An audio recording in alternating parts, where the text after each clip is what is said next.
Welcome, friends. Thank you for joining me. My name is Joel. And this is the O2 Drop.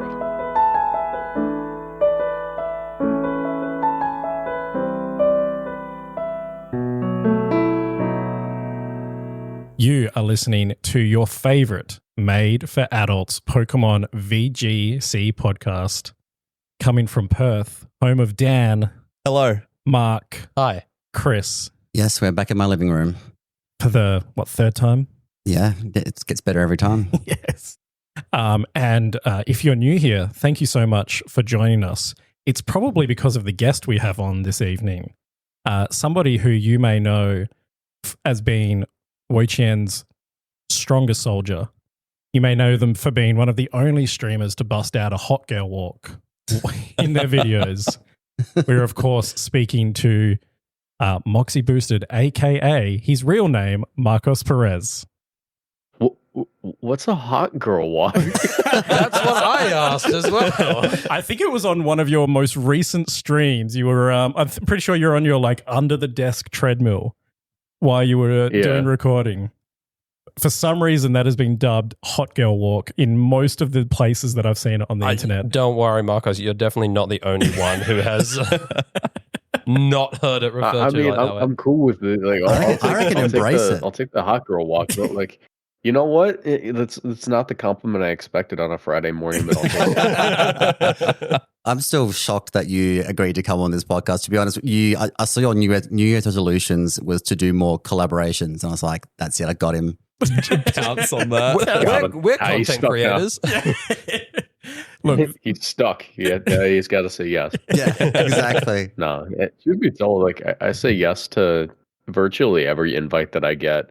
I should be a little more discerning, but I don't really I play Pokemon. There's no reason to say no to anyone inviting me onto something. You know? But you're not just another Pokemon player. You're also a pretty big deal in the Pokemon community, especially from an online content creator perspective. You've got 2 YouTube accounts. Your Moxie Boosted Gym's got over 17k subscribers, and your main account's got over 195k subscribers. So I mean, compared to us, the Venn diagram is definitely we are a dot inside of Marcus's circle. There's a line I like to hit when it comes to Pokemon and this sort of thing, where someone's like, "Oh, you're too big to be on this." You're so important. I'll hit him with this is all made up, right? Are you telling me Pokemon aren't real? Fuck. You know what? I hit that line with a girl on Tinder the other day because she had a picture of a Snorlax, and I said, every day I'm grateful for my life, but I wake up realizing I live in a world where that guy's not real, and I get kind of sour. Aww. That's awesome. How did that go? I'm meeting her for drinks tonight. Nice. That's true, by the way. That's actually Riz. True. Nice, well done. Well, I have to say, I'm super glad we have you. Because we've referenced you a number of the times on this podcast, mostly for your work calling out shit people. Yes. Yeah.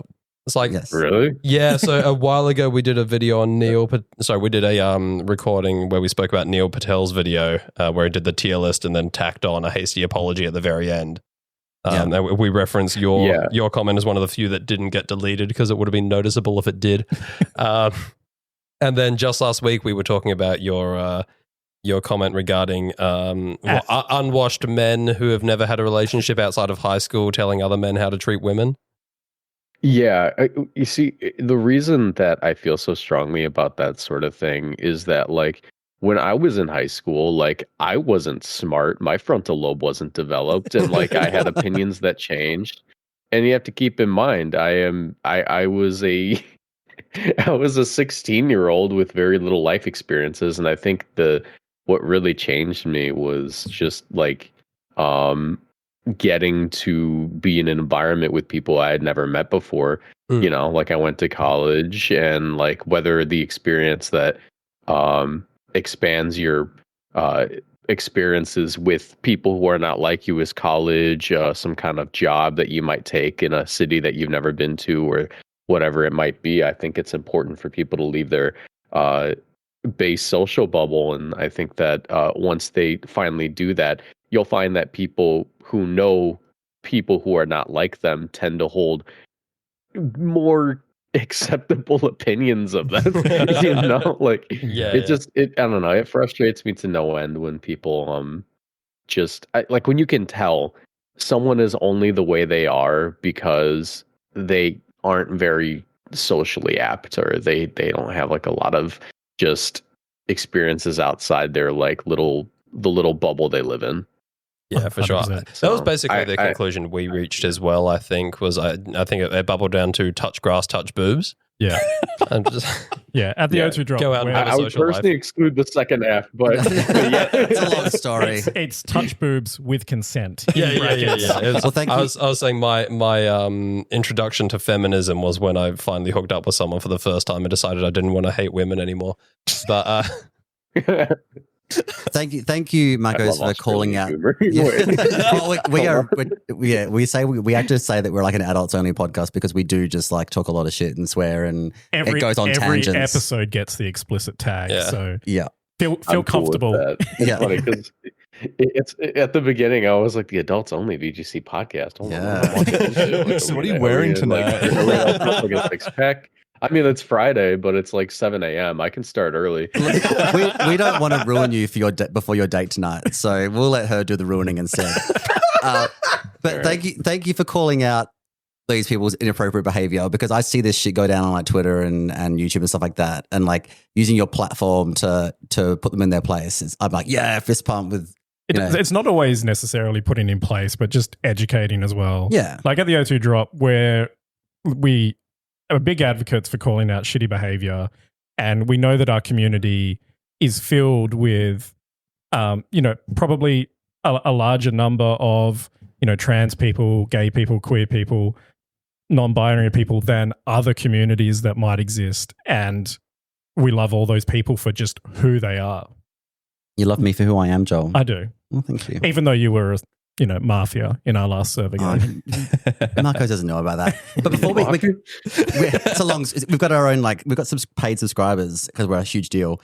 And we have our own Discord where we play like little mafia games. But we're getting too heavy too quickly. You got to do your puff piece questions, We do Joel. have to do the fluff piece. Yeah. So we would love to know how, Marcos, you got introduced to Pokemon. This is my favorite story. Are we talking like competitive or like Let's go. just Pokemon? Start with Pokemon, and then we'd love to know the competitive pathway as well. Okay, so when I was like, I'm gonna say 5, I got Pokemon Fire Red for the Game Boy for my birthday. Like just Game Boy Advance, Pokemon Fire Red, and it was basically over. You know? At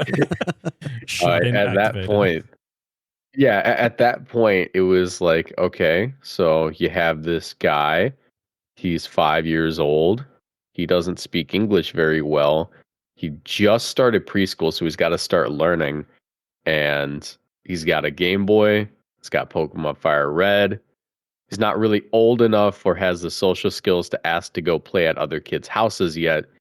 We're just going to be doing this for a while, aren't we? So I played Fire Red like ad nauseum, and then I got Emerald, and then, I think it was literally just like this same Game Boy I had was like a workhorse in my life for the next 4-5 years. I never got a DS because like that was around, like, I think Diamond and Pearl dropped when like the housing market recession happened. So like my family was quite poor. So I think I was playing like the Game Boy games for basically up until like I just kind of randomly grew out of them. I think that it was never a natural grew out of it. I think at some point maybe someone made a comment about me liking Pokemon, and I was like, oh, I don't like this anymore. And maybe I lost the Game Boy. But I dropped it until I was like 15, I think. And then at the age of 15, Pokemon Omega Ruby Alpha Sapphire came out. And my last game I had played was Emerald.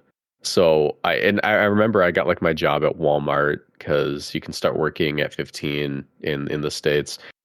Same here. So I ended up buying a Nintendo 3DS, a copy of Pokemon Omega Ruby Alpha Sapphire. I got that for Christmas that year. And yeah, no, I just started playing again. Like I went from Ruby Sapphire to Mega Ruby Alpha Sapphire, and yeah, but that was it. Like I just kept playing Pokemon. Nice. It does make me feel a little bit old knowing that you're 15. And I was doing the math in my head. I was like, oh, I'm Yeah. I think I was a working people think adult. I'm older than I am for some reason. I'm 25. Nice. Marcos, just out of But- curiosity, has anyone ever told you that you should do voice acting?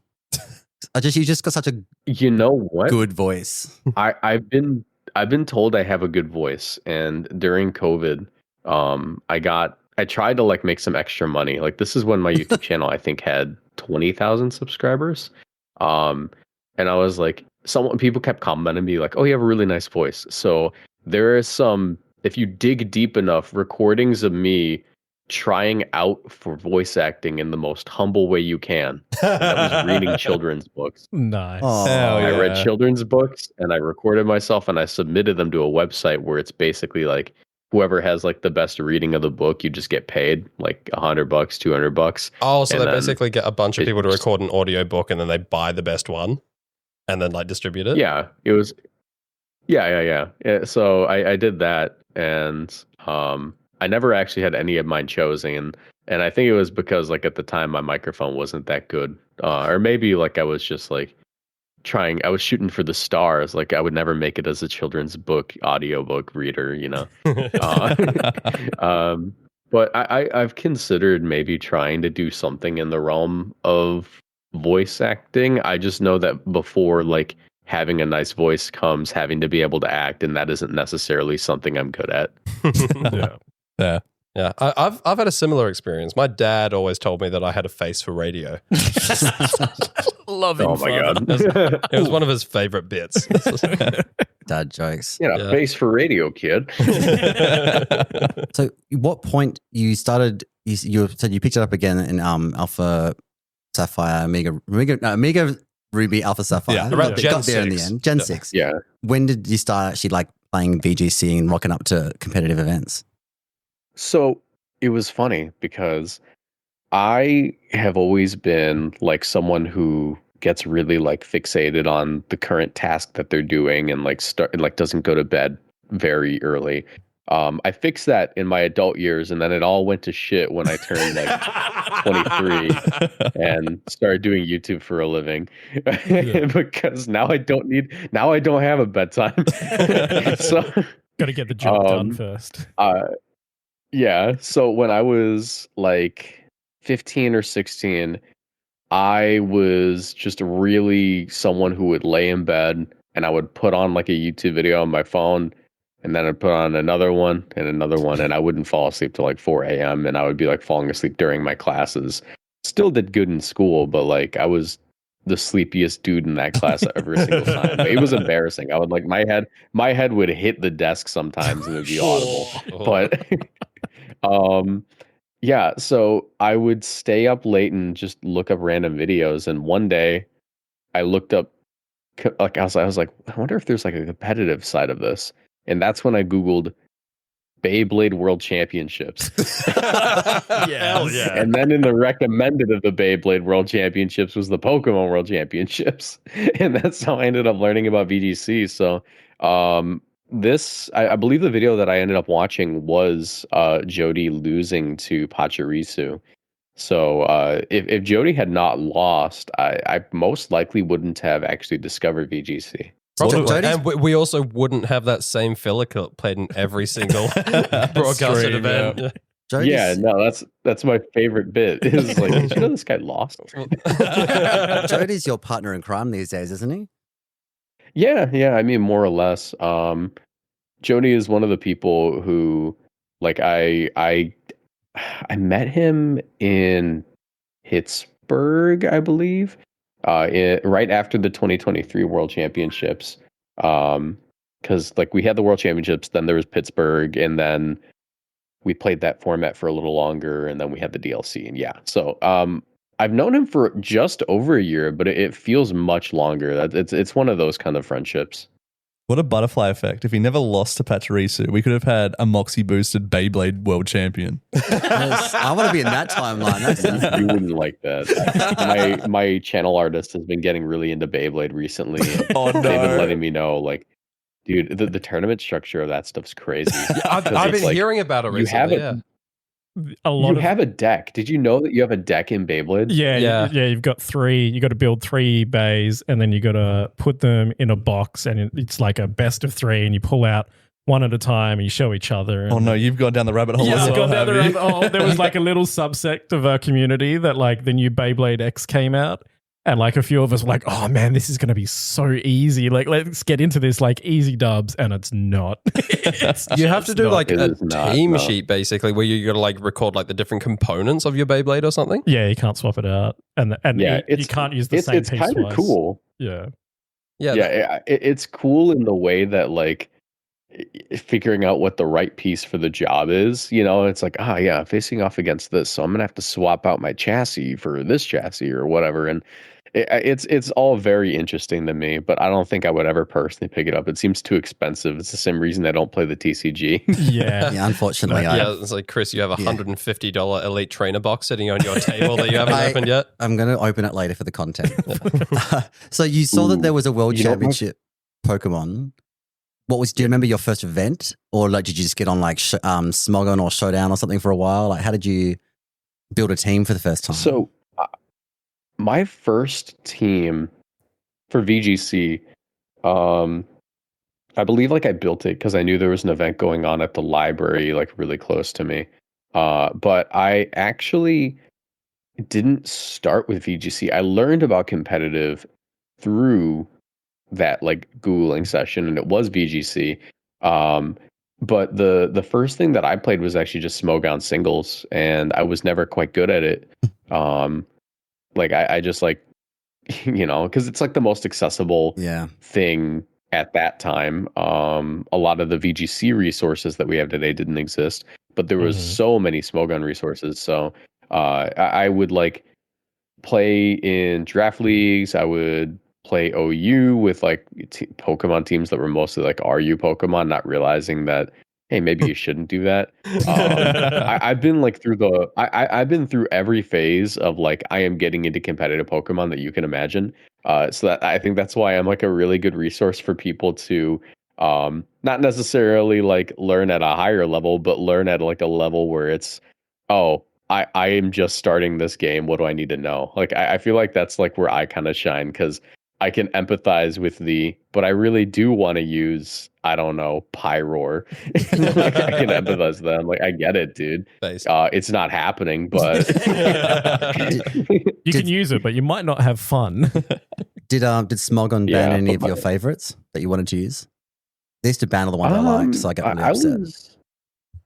I was like at one point like the Smogon banning's dumb kind of guy. Like that's when I was watching my favorite YouTuber though. His name was Verlicify. Oh god.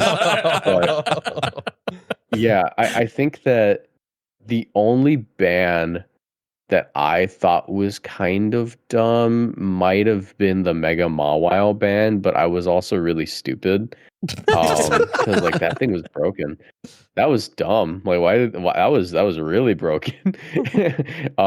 So yeah, and then but like the train of events here is like, I thought that ban was stupid, but it didn't take long for me to understand how bans work in Smogon, because I remember very actively having to explain why they banned Doug Trio, and it's like, Doug Trio got banned because it wasn't competitive, because a lot of the stall breakers in 2017 were Pokemon like Tapu Koko, like fire types, this and that, and you could like build like a really effective stall team with Pokemon like Celesteela, Ferrothorn, whatever, and Doug Trio, because Doug Trio would just get rid of like the 2 or 3 Pokemon that they had to break stall. So I was like, yeah, that makes sense. And I had to like explain that to so many people, and they just didn't get it. And they're like, what do you mean Doug Trio is a stall Pokemon? It's got like 30 HP. And I'm like, no, you're missing the forest for the trees here, man. So I think that was the moment where I kind of like had I am growing up in Pokemon moment, where it's like, oh, I get it now. You're like, I'm learning things here. Yeah, same actually. Yeah, like let's ban Urshifu. Great idea. Yeah, supported 100%. That'd be cool. Yep. I'd be down for that. We should also ban Direct Claw. We should. I'm cool with this Gungshot Sneasler stuff. See, they're gambling in a way that I like now. I'm getting to the bitter stage where I'm like, if it's not 100%, I'm not running the move. Yeah. Though I really wanted to run Koga, so I put Gravity on the team, and it's not going great. Fair. So, all this learning through the Smogon servers, has it changed or influenced any sort of favorite Pokemon, favorite competitive Pokemon to use for you? I like the big fat ones with big HP stats that recover a lot of health. So Wo-Chien. Okay. Yeah. Snorlax, I assume. Like I was a big Dondozo guy at first, I like the guys that he hits. So was I. Don't let them make fun of you for that. Like, there's nothing wrong with being a Dondozo player. We're villainized, but we've got to stand strong. My first team for Gen 9 was Dondozo. Good. Yeah, I'm pretty sure it was an I trailer. appreciated that about Gen 9. Gen 9, I think, is one of the greatest Pokemon generations when it comes to trying to learn how to play competitive Pokemon. Some people will say, no, that's Generation 8. And to an extent, they're right. Gen 8 did make it very, very accessible. Yeah. Because it's, really simple now. You just got to hit them. Because that was Gen 8. It was Dynamax, hit them, speed boost, whatever. But beyond that, I mean, I wasn't a fan of it. In Generation 9, it felt like they were creating these Pokemon that were specifically created with the intent of, this is a win con Pokemon. Like, here's Dondozo. If you get rid of like their special attacker, like their unaware Pokemon, Dondozo just wins. Or Archaludon, a Pokemon where it's like, I have stamina and a move that boosts. Ooh, you should hit me. Like, that's like a really one-dimensional thing. Or like a mouse ape where it's like hit the ape with the mouse and follow me. It's they made a whole bunch of like teams that are just so easy to understand from the standpoint of like never having played competitive Pokemon, but also like it made it really easy to move from being a single player to a double player, because it's like, oh, I didn't know you could hit your own Pokemon. That's pretty interesting. I'm going to start doing that. Like in the same way that like Colossal introduced people to self-target weakness policy, like this introduced people to, oh, there are like these duos of Pokemon that like function better than they would alone. Like I really appreciated that about Gen 9 because they like, I think they tried. It was just cool. Like they tried to start it. They tried to start in Gen 8 with like expanding force and stuff like that when they brought in like terrain specific moves. Yeah. You could tell they were trying to. Yeah, and now Spam will never leave us. Yeah, no, Gen 9 has definitely felt like a lot of these Pokemon are like specifically designed with competitive in mind. Yeah. They're given some form of weakness. The Ruin Pokemon. Yeah, Ruin Pokemon are so specifically designed. Even like the story with the DLC, like the trainer battles were doubles, like all of them for the first time, whatever. Which is they had like VGC stats. Strats rather. It wasn't just a random assortment of Pokemon. Yeah, it wasn't like the Plusle Minum duo. No. When they introduced doubles in Gen 3. Yeah. So, but if you had, I know you like you big, fat, bulky guys, lots of HP, but like if you had to pick a favorite overall Pokemon and a favorite Pokemon specifically competitively, what would they be? My favorite overall Pokemon's a toss-up between Honchkrow and Golisopod. Good picks. The channel's namesake is Honchkrow, but the channel's logo is actually a Golisopod. So I'm like, yeah, sure. You guys can both be the mascot. Why not? Considering you're named, it sort of sucks. Considering you're named after Honchkrow's Moxie ability, I'm assuming that's where Moxie Boosted's come from. Yeah. Yeah. There's a lack of of Honchkrows on your teams. That's all I'm saying. There is, but one of my like bigger videos that I did in 2023 or 2024, like real early 2024, was actually, can you actually win with your favorite Pokemon? And it was a video of me building a Honchkrow team for the ladder and like trying to get top 100. And I got really close. I gave up because I was just like getting an insane streak of luck and I couldn't actually bear the pain. But I think I finished at like I think I got like 108th on ladder. Jeez. And I'm like, look, you can like probably not in a tournament, but like if you're playing on ladder, you got no excuse. I think I remember watching. You tried a long time to get to do that, right? There was a lot of battles trying to get to that 100 racking. Yeah, I think it was actually only like 4 total live streams, but like each of the live streams are like 3 hours long. Jeez. And I started actually from a brand new account, so it was literally like beginner tier. Damn. And I was pretty proud of that. Like it was like, you have to keep in mind like it's ladder, so like any amount of like pride I feel from that is like cut into a third. But it was still really fun, and like it's the type of content that was doing well at the time. I mean, we like this year for YouTube, Pokemon has been so good, but it's mostly because we had like the DLC, we had like a huge Switch title release like in the past 2 years. Now it's sort of drying up, which is fine. You have to sort of switch to the tired but true listicle article video, you know. Top 10 Pokemon who do this, you know. Who's actually the strongest flying type?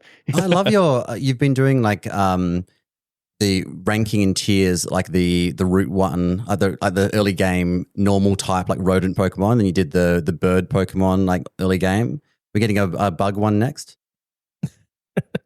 Maybe. I see. That's the thing. Like those videos I make specifically because I'm like, well, YouTube's my job, and I have to make sure I don't starve. So it's time to feed the algorithm. The video that I'm dropping today, that I have to finish editing at some point, is actually just talking about the old gimmick battles that Game Freak implemented and then never kept. The rotation battles, triple battles, rotation battles, yeah. And in learning about these things, I actually did put a Sky Battle section. Hell yeah. Bring them back. In learning about these things, I realized that like, hold on, rotation battles are just singles battles, but good. Like it's actually so fun. Yeah, I loved them back in the day. We were talking about them earlier. Yeah, it's like having a bench on Pokemon. Like you're playing a single battle, but there's like 2 Pokemon on the bench. Like that's so cool. It's almost like playing a TCG. So I really appreciated that. And now I'm realizing like, dang, I if they kept these around, single battles would arguably be like, or rotation battles would arguably be a better like competitive format than doubles, and like triple, that would also be a better format than doubles in my opinion. Like I love VGC, I love double bat. These formats, I'm like, nah, like there's so much depth to them. Like you can't ignore this. And the only reason they don't exist anymore is because they couldn't make a game that could graphically handle 3 Pokemon on either side of the field. Yeah, come on, Nintendo, make your fucking game. They can barely handle 2 on either side of the field at the moment. They can't even have NPCs in the background. Yeah, static. I think they'll bring them back. We were actually, you mentioned Golisopod. We were actually talking about that earlier as well. We were talking about how we would buff emergency exit and trying to figure out. I would just give you something else. I would just give you point. Just take away its negative ability and just have really good stats and no drawback. Yeah. I mean, and to be fair, Dan, you said you wanted to do that with slacking. Yes. The thing about emergency exit is that like, the way that you use Golisopod is you just stop looking at it like it's a negative ability, and you have to. It is a negative ability in that they gave him a billion priority moves and like Swords Dance, and you should really be able to click those, but you can't. Yeah. But you have to just kind of like stop looking at it like it's a negative ability, and you actually get a lot further with it. In 2021, I think, back when they were doing, no, it was 2020. Back when they were doing like the GCs. I actually qualified for a GC using a Golisopod Colossal team, and it was really cool because what I actually did, sorry if my microphone sounds weird, I'm currently removing my cat from my PC. And I'm trying to follow myself. Hi, Rani. What I did was I did like this, the standard like Aquajet Pokemon next to Colossal weakness policy stuff, but I realized that like you can calc it, so Golisopod basically always drops to just under 50% health from something like I don't know, a Leaf Storm or like a Rock Slide. Like there were like a lot of common Pokemon that I specifically calced to live the hit, but always drop below 50. And what I would do is I would side Aquajet, go for max flare, set up the sun, and then Golisopod would get targeted, switch out, and on the very same, or like without having to manually switch out the Golisopod, I would get a Venusaur on the field under sun with Sleep Powder. And like that was the team that I locked in for that GC, and I thought it was really, really cool. Nice. And that's like the best I've ever done with that Pokemon.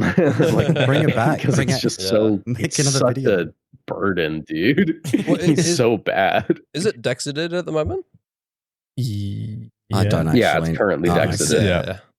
You just said you mentioned. I think it's definitely. I definitely haven't seen it. It's definitely Dexited. Yes, it is. Yeah. You just took your cat off the computer, Rani. You got Rani what, like a year ago? Right before the World Championships. So and 8 months. I gotta clip his nails. He's scratching at me. Right are you enjoying being a cat dad? Because I watch your videos and the cat's always like, "Don't chew on that." Oh, sorry guys, the cat's chewing on the computer cord again. This video can stop recording it any second. The thing is that the only reason Ronnie has like these annoying behaviors is because I spend so much time working in the office and he doesn't have a companion. So basically as soon as I'm done working, I have to like go play with him. Otherwise he's going to be like messing with me the whole night. Like he really needs attention. Or get a second cat. And if there's been like, maybe we have upstairs neighbors who have cats and sometimes they'll play together. But Ronnie really likes to play rough, and the cats also like playing rough. But sometimes we hear like a meow that's concerning. We go, okay, we gotta separate them. So he does get some socialization there. But yeah, I have to play with him like every single day, or I am not going to bed because he's going to decide to like run around in the. I can hear him in the background. You're in the background. Talk to me as well. Come on. Is he?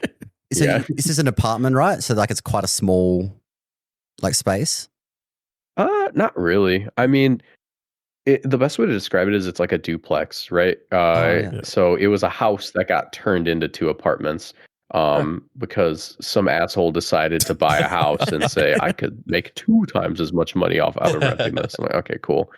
Like neither of our neighbors are renters. Like the neighbors to the right are like a retired old married couple, and the neighbors to the left are like a young married couple who just bought their first house. So we're the only renters in the immediate neighborhood. Yeah, but my upstairs neighbors are actually my childhood best friend. It's my childhood best friend and his fiance. Basically what happened is when I moved out of my parents' house initially, I moved to a town like 20-30 minutes away. And I moved there because my friend who I grew up with lived like a 10-minute walk from where I was. And I thought that was kind of cool. I'm like, all right, I know someone in the immediate area. I can hang out with someone. I had just come back from college, so I didn't like have very many connections with people in this area because my college is like 3 hours away and I wasn't driving to see them every weekend. So I just needed someone in the immediate area to hang out with. And then what ended up happening was, if I don't know how much you know about the lore, but I was like overworking myself with YouTube. Yeah, I was overworking myself with YouTube and my full-time job to the point where I started having panic attacks, and I developed a panic disorder that was quite literally like disabling me for maybe 2, 3, 4 months. I was having like a panic attack basically every moment. Like it was really bad. Jesus. Damn. I had to like go see therapy. I had to like quit my job. I had to move back in with my parents. And every moment that I was not panicking, I would go to bed. And every moment I was not sleeping, I would wake up and immediately start to panic again. It was very, very bad. So after living with my parents and switching to doing YouTube full time for a couple of months, eventually the panic attack subsided, and I think I haven't had one for probably a year now. So I am doing a lot better, and like that those panic attacks were the reason that I became a full-time YouTuber, right? I was going to ask how you got into full-time content creation. Well, because you've got a physics degree, right? Yeah. I mean, like the only jobs you can really get with that are one, like NASA, and I don't really live in an area conducive to getting a NASA job. And two, like Lockheed Martin, Raytheon, like weapon contractors, like that. Like that's the sort of thing that you're sort of groomed for it during your physics degree. You're like, you're going to learn how to use Python, and you're going to learn like rocket. You're going to learn like the physics of like how to code a rocket simulation. It's like, okay, well, like this is all kind of just this is all just kind of like pushing us into like the rocket weapons sort of manufacturers hands, like did you ever have like this reps? Is what you're kind of being trained to do. Yeah, did you ever have like reps show up from those companies so you kind of like talk about like employment opportunities there? Because I did an accounting degree and we regularly had people from the Big Four show up to be like, oh, here's why you should get a job with Deloitte and things like that. I think we might have, if we had more than one, it slips my mind, but I'm pretty sure we had like one guy show up from like Lockheed or something and just talk during or at the very least, like he was someone who worked for Lockheed prior, and he like just talked to us about like the job that he got out of college. Yeah. But yeah, so like I ended up working like a really crappy lab job. It was fun. It wasn't anything to do with my degree. They just used my lab experience and appreciated that I knew how to do the scientific method for like research purposes. So I just like did research for like a water company. Like I tested filters. I would like set up these rigs to like quality test their machines. It was fun, but it was also very isolating. So what happened was I became a full-time YouTuber to reduce the stress in my life instead of having to be YouTube and my job, which was also an hour drive away. So I was spending like 11 hours of my day working and commuting, and then the next 5 hours doing YouTube, and then like having no time for social life. So after that, a lot of therapy and living with my parents again for like 4, 5, 6 months. I forget how long. We needed some kind of transition that would be safe for me to live on my own again, because I was literally incapable of living on my own. If I would ever have like a panic attack, like I would have no one to like come help me. Yeah. So I was like, hey, my friend Tyler, his downstairs neighbors literally just moved out of this duplex. I need a space to be on my own. Like I need my own like place. I can't be living with you guys my whole life. I can live here, and if things get bad, I literally just walk upstairs. Like it's not a bad setup.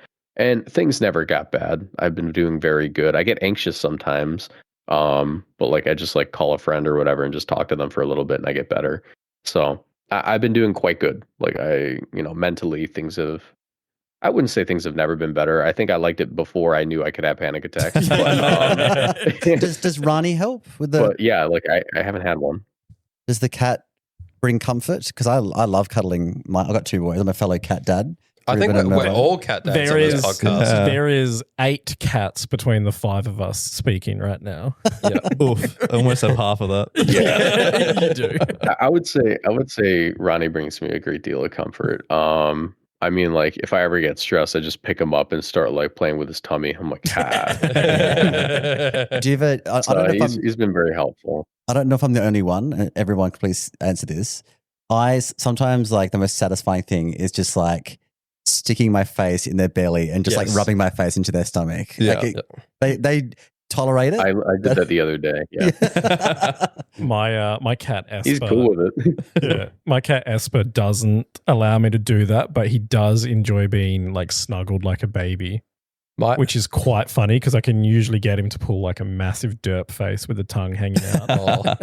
My cat hates my face going anywhere near him, so I also love shoving my face into him or like giving just him to kisses. Piss him off. But I have to do it while he's not looking because I'll get like half a second out of it before he realizes my face is right there and he just legs it. I love the smell of my oldest cat. I don't know what it is. Yeah. Cat smell, like cat smell. Yeah. Is that the one that killed the bird the other night? Yes, that is Tormund, the bird murderer. That bird had it coming. It did. I don't know how they coaxed it into our cat run, but running into our bedroom, so all happy, one after another. Look what we got, and letting a live bird loose in our bedroom. My God, cats. Yeah, cats indeed. So yeah, he's a cool dude. I mean, he just cut my finger because I needed to trim his nails, and he thought it'd be cool to like He saw me reaching for my phone in my pocket, and if he sees like anything moving under a piece of fabric, he's got to attack it. I don't know why. Like, my cat is it might be my fault because I would. Yeah, it might be my fault because I would train him like to like I would like put my like hand underneath a blanket and be like, "Ooh, what's underneath the blanket?" And he would like jump at it and stuff. Yep.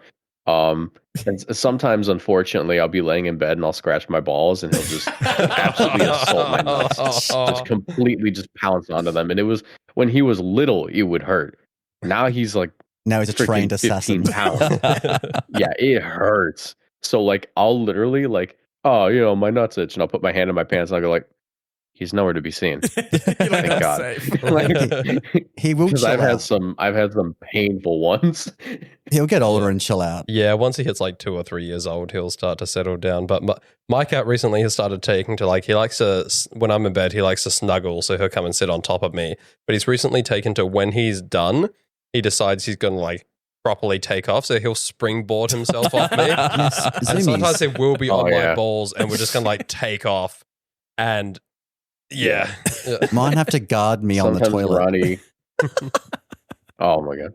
Sometimes Ronnie will decide like, yeah, I do want to snuggle with this guy, but I'll be like laying on the couch and he'll climb onto like the backrest of the couch and then just elbow drop me from the top rope for no reason. Like, I don't want to climb onto you. I want to jump onto you. So he'll go up on the couch and like, what are you doing, man? And he'll just jump directly onto my guts. I'm like, thanks, That's dude. his love language. Elbow drops. I only recently learned this about you because I have been watching your videos like, before we started this podcast. We've been doing this podcast about a year. And yeah, like you're a wrestling fan. I was like, what the hell? Like I just saw you like tweet about it the other day. What wrestling company do you follow, and who's your favorite wrestler? Just for my personal benefit. Screw the rest of you. So wrestling took the exact same trajectory that Pokemon did, where I was really into it when I was like 5, 6, 7, 8, 9, 10. And then I dropped it all at once, and then I picked it up again like a year ago. And that's because like when I was like little, I was like, wrestling's cool. And then I think a kid in school was like, wrestling's stupid. I'm like, yeah, you're right. And then like now I'm like 25 and I go, wait, no, that kid was dumb. Wrestling's cool. It's so cool. Because wrestling, the best way to describe it, because like my friends are really into like D&D role playing stuff. And I'm like, have you ever been to like a medieval time show? It's like this thing that I don't know if you guys have it in Australia, but basically you go and you have dinner. And there's like these dudes in the middle who ride horses, and they put on like sort of a play, but it's like a fake tournament where it's like, this is your champion, this and that. Yeah. And you have to like cheer for your corner, and they have a heel and they have a face, but it's like wrestling on horses. And I explained to my friends, I'm like, it's basically just like that. Like it's made up. It's a play, but you get lost in it. It's the drama, it's the characters. Yeah, I said it's truly the most American thing ever made. So I got them into it on that front. And yeah, no, I've been following it for like loosely for like a year. I would like watch, videos about wrestling, but like never actually sit down and watch the live shows. And then with like AEW, I would like watch YouTube videos. And only recently with like Netflix bringing on like WWE Raw, I'm like, okay, I'll pick it up again. So I know like a lot of the lore and history, but I wouldn't watch it like live. I would never watch whole shows. I would just catch it on YouTube or in like replays. And yeah, so I'm familiar with a lot of like the current storylines, but it's still like new to me again. But it's not, because I remember when Sheamus debuted. I remember when they still had Finlay running around as their Irish guy. I remember when Rey Mysterio randomly became the world heavyweight champion for a week before they gave it to Batista. What a time. Yeah. We were actually talking about this last week on the episode. We were saying that VGC as a community needs more heels. Yeah. And that we should start doing interviews before stream matches as well as after. And just have someone there just saying like, I'm going to make him sad he ever showed up to this event. He's going to miss so many gunshots. He's going to go crying home to mother. I would love them I'm to have just saying, if entrance they got music. me at the commentary table, doing the interviews, commentating the matches, I could tell a story like that. I wouldn't like make people heels and faces, but I'll be like, Justin Tang has a history of being a naysayer when it comes to Pokemon like Gyarados, and that's why he's representing Palafin. There's a lot on the line here. Like I can make someone into like a character if I really wanted to. And I think it's mostly just because I'm so connected with the VGC community. I hang out with basically everybody. That like I know a lot of people, and I can be like, I was running this at a local the other day, and a guy walked in and he had like a really rough matchup. He's here for redemption. He's trying to make sure that he can prove that Thunderwave is still the play on Gyarados. It's not a bad speed control option. But after that Gen 5 nerf, people are really, really doubting it. It's I could probably pull that off, I think. Wouldn't you TCCI, get on it. So you're getting into commentating Worlds this year? Because that sounds amazing. Yeah, do it. Watch me rock up to the stream with the Jeff Hardy dance. They need entrance music for sure. But you want to compete at Worlds? We should have entrance music. They should let you pick entrance music, but it should like be specifically tracks from the Pokemon games, because they would never license out anything. Well, you just original music only, or like but like just tracks on the Pokemon thing would be awesome. Or I'll definitely rock up to the Drift Veil theme. Listening app. Yeah. You said you mentioned Justin Tang. Wouldn't he be in your stable, because you and the Tang gang, your Wo-Chien believers at NAIC last year? You'd be in the stable with the Tang gang. I would probably be in a stable with. I would say that my stable, I would be sort of like I don't know who's like the most amorphous guy in wrestling right now, who doesn't really have a stable, but he's not really like disliked by any of them. I think it would be like early Sami Zayn sort of vibes, where it's like he's just nice. He doesn't really have a stable. Like now he's rolling with like Roman's crew, but like there was a point where he didn't really have anyone else. He was just kind of like rolling around like, hey, I'm Sammy. When that, it was it Conquerdonk that said that? And who was it? Conquerdonk. More storylines and more memorable moments, more heroes and villains and that sort of stuff. We wanted to ask you what your opinion of that was, and I know that a lot of people on Twitter referenced you as an example of a memorable storyline. We all know about you and taking Wo-Chien to Worlds, and we do want to talk about that. But what do you think about like wrestling? About Pokemon needing more storylines and heroes and villains? As someone who like knows a lot of the commentators and some of the people in production, I can tell you that they're trying their hardest to like make sure that there are these storylines, but they're not going to give it like the extra effort to be like, phases, heels, bad guys. Like for them, it's like they want to tell the individual person's story, where what they've been going through, and they'll follow these people. They'll take notes and be like, for example, a story they were following in 2023 obviously was Justin Tang, because Justin Tang won 2 regionals in his first year playing the game. Like that's like a story they were following. Of course, they're following Wolfie because Wolfie's Wolfie. They're following Abdullah, who also won like his first regional. They're following Joe because Joe, got the regional win with Jumpluff, but he was also like chasing that regional win for so long that season. They like to take notes about these people's placements.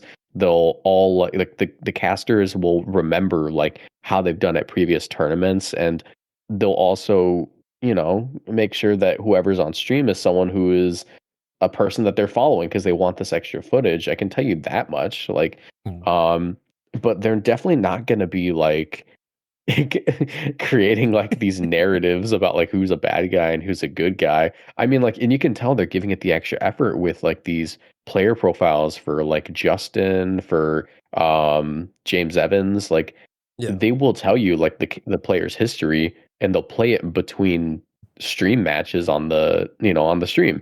So they're giving it their best effort. It's just like, to be fair, like we play Pokemon. Not a lot of us are all that interesting. It sounds like you can make it a lot more interesting. I want to see you definitely cast. It's just giving me an idea. We need tag team world champions now. Yes. we need multi-battle. I think that we should have a multi-battle tournament as a side event and like stream it. Oh, that'd be so good. But yeah, my opinion when it comes to like VGC needing like villains and stuff, is that like not really. Like it's real life. Like, we There haven't are seen it villains all. in real life. We got Elon Musk running around, like he's literally Lex Luthor.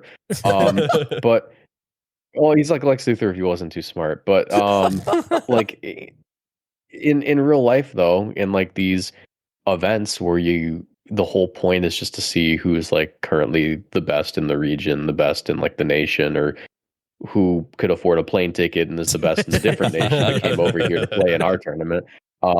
Like it's about the social experience, it's the competitive experience.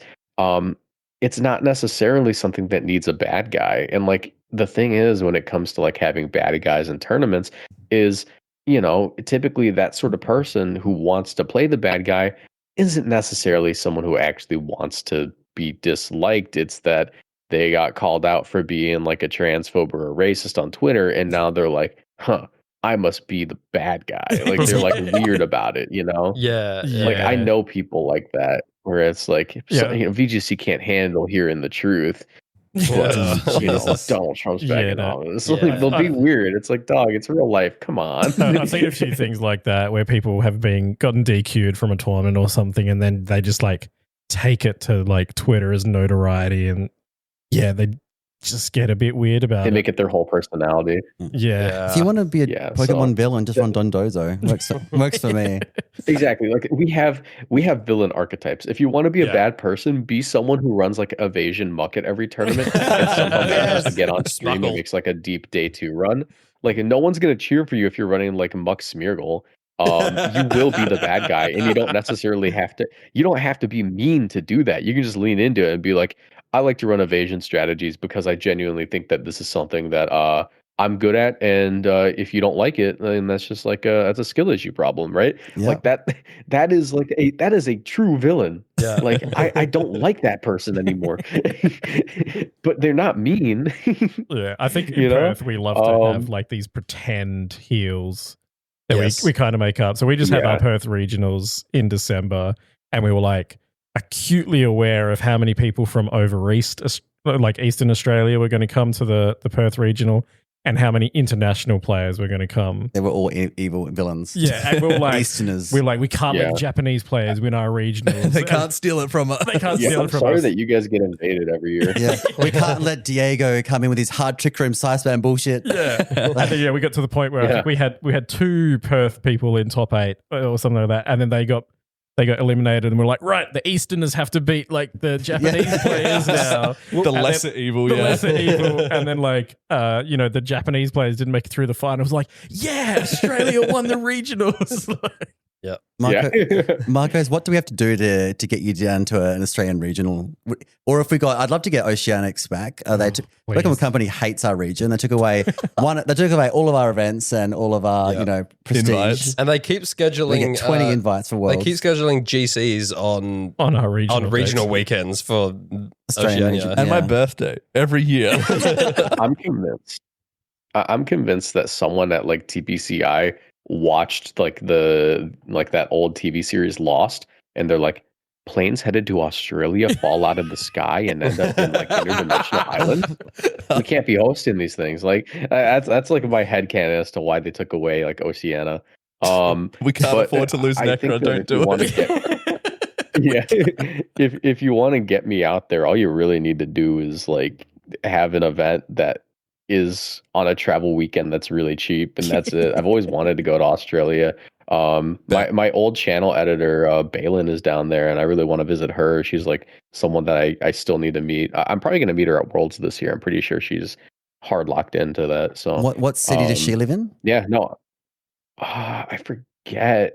Probably like Melbourne. I don't want to get it wrong. Perth, she tells me all the time. Brisbane. She tells me all the time, and I'm a horrible listener. But I think she's near. I think she's like 1 hour from like Melbourne. Okay, so in Victoria.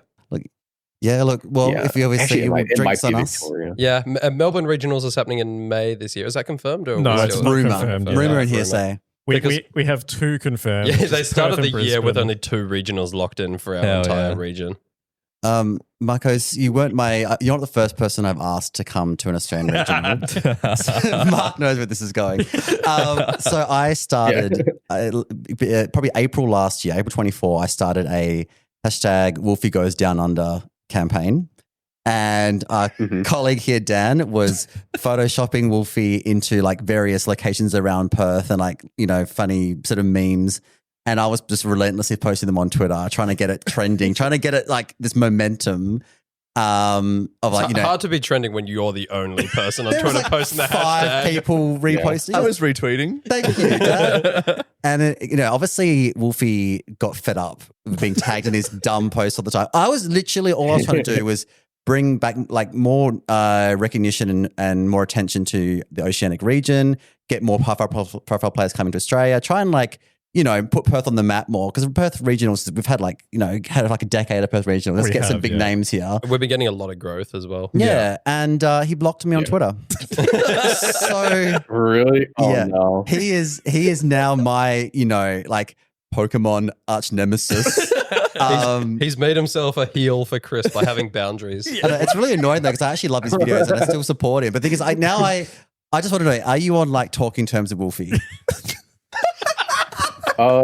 We're not on talking terms. Wolfie's like someone in the community who it's weird, because it's like, if you're not a YouTuber, I feel, and this is it's a boundaries thing, right? Which makes sense. Like when you are bigger than the competitive game itself, it makes sense to have these sort of boundaries, and it probably makes it, in a way I feel bad. I feel like it probably makes it hard for him to socialize in the community, because there's always like it's Wolfie sort of thing. Like I personally, I don't find it hard to socialize because I'm not that big of a YouTuber, where like things probably, like he probably has like a lot of parasocial dudes, right? That guy he blocked the other day for trying to get him into Perth Regional. So no, Marco's not going to get you unblocked. I'm just saying, just like one day, just mention, hey, that guy from Perth. No, don't do that. See, because you know how you're currently not on talking terms with him? If you start trying to be like, hey, you know that guy who was photoshopping your face onto a sexy broccoli?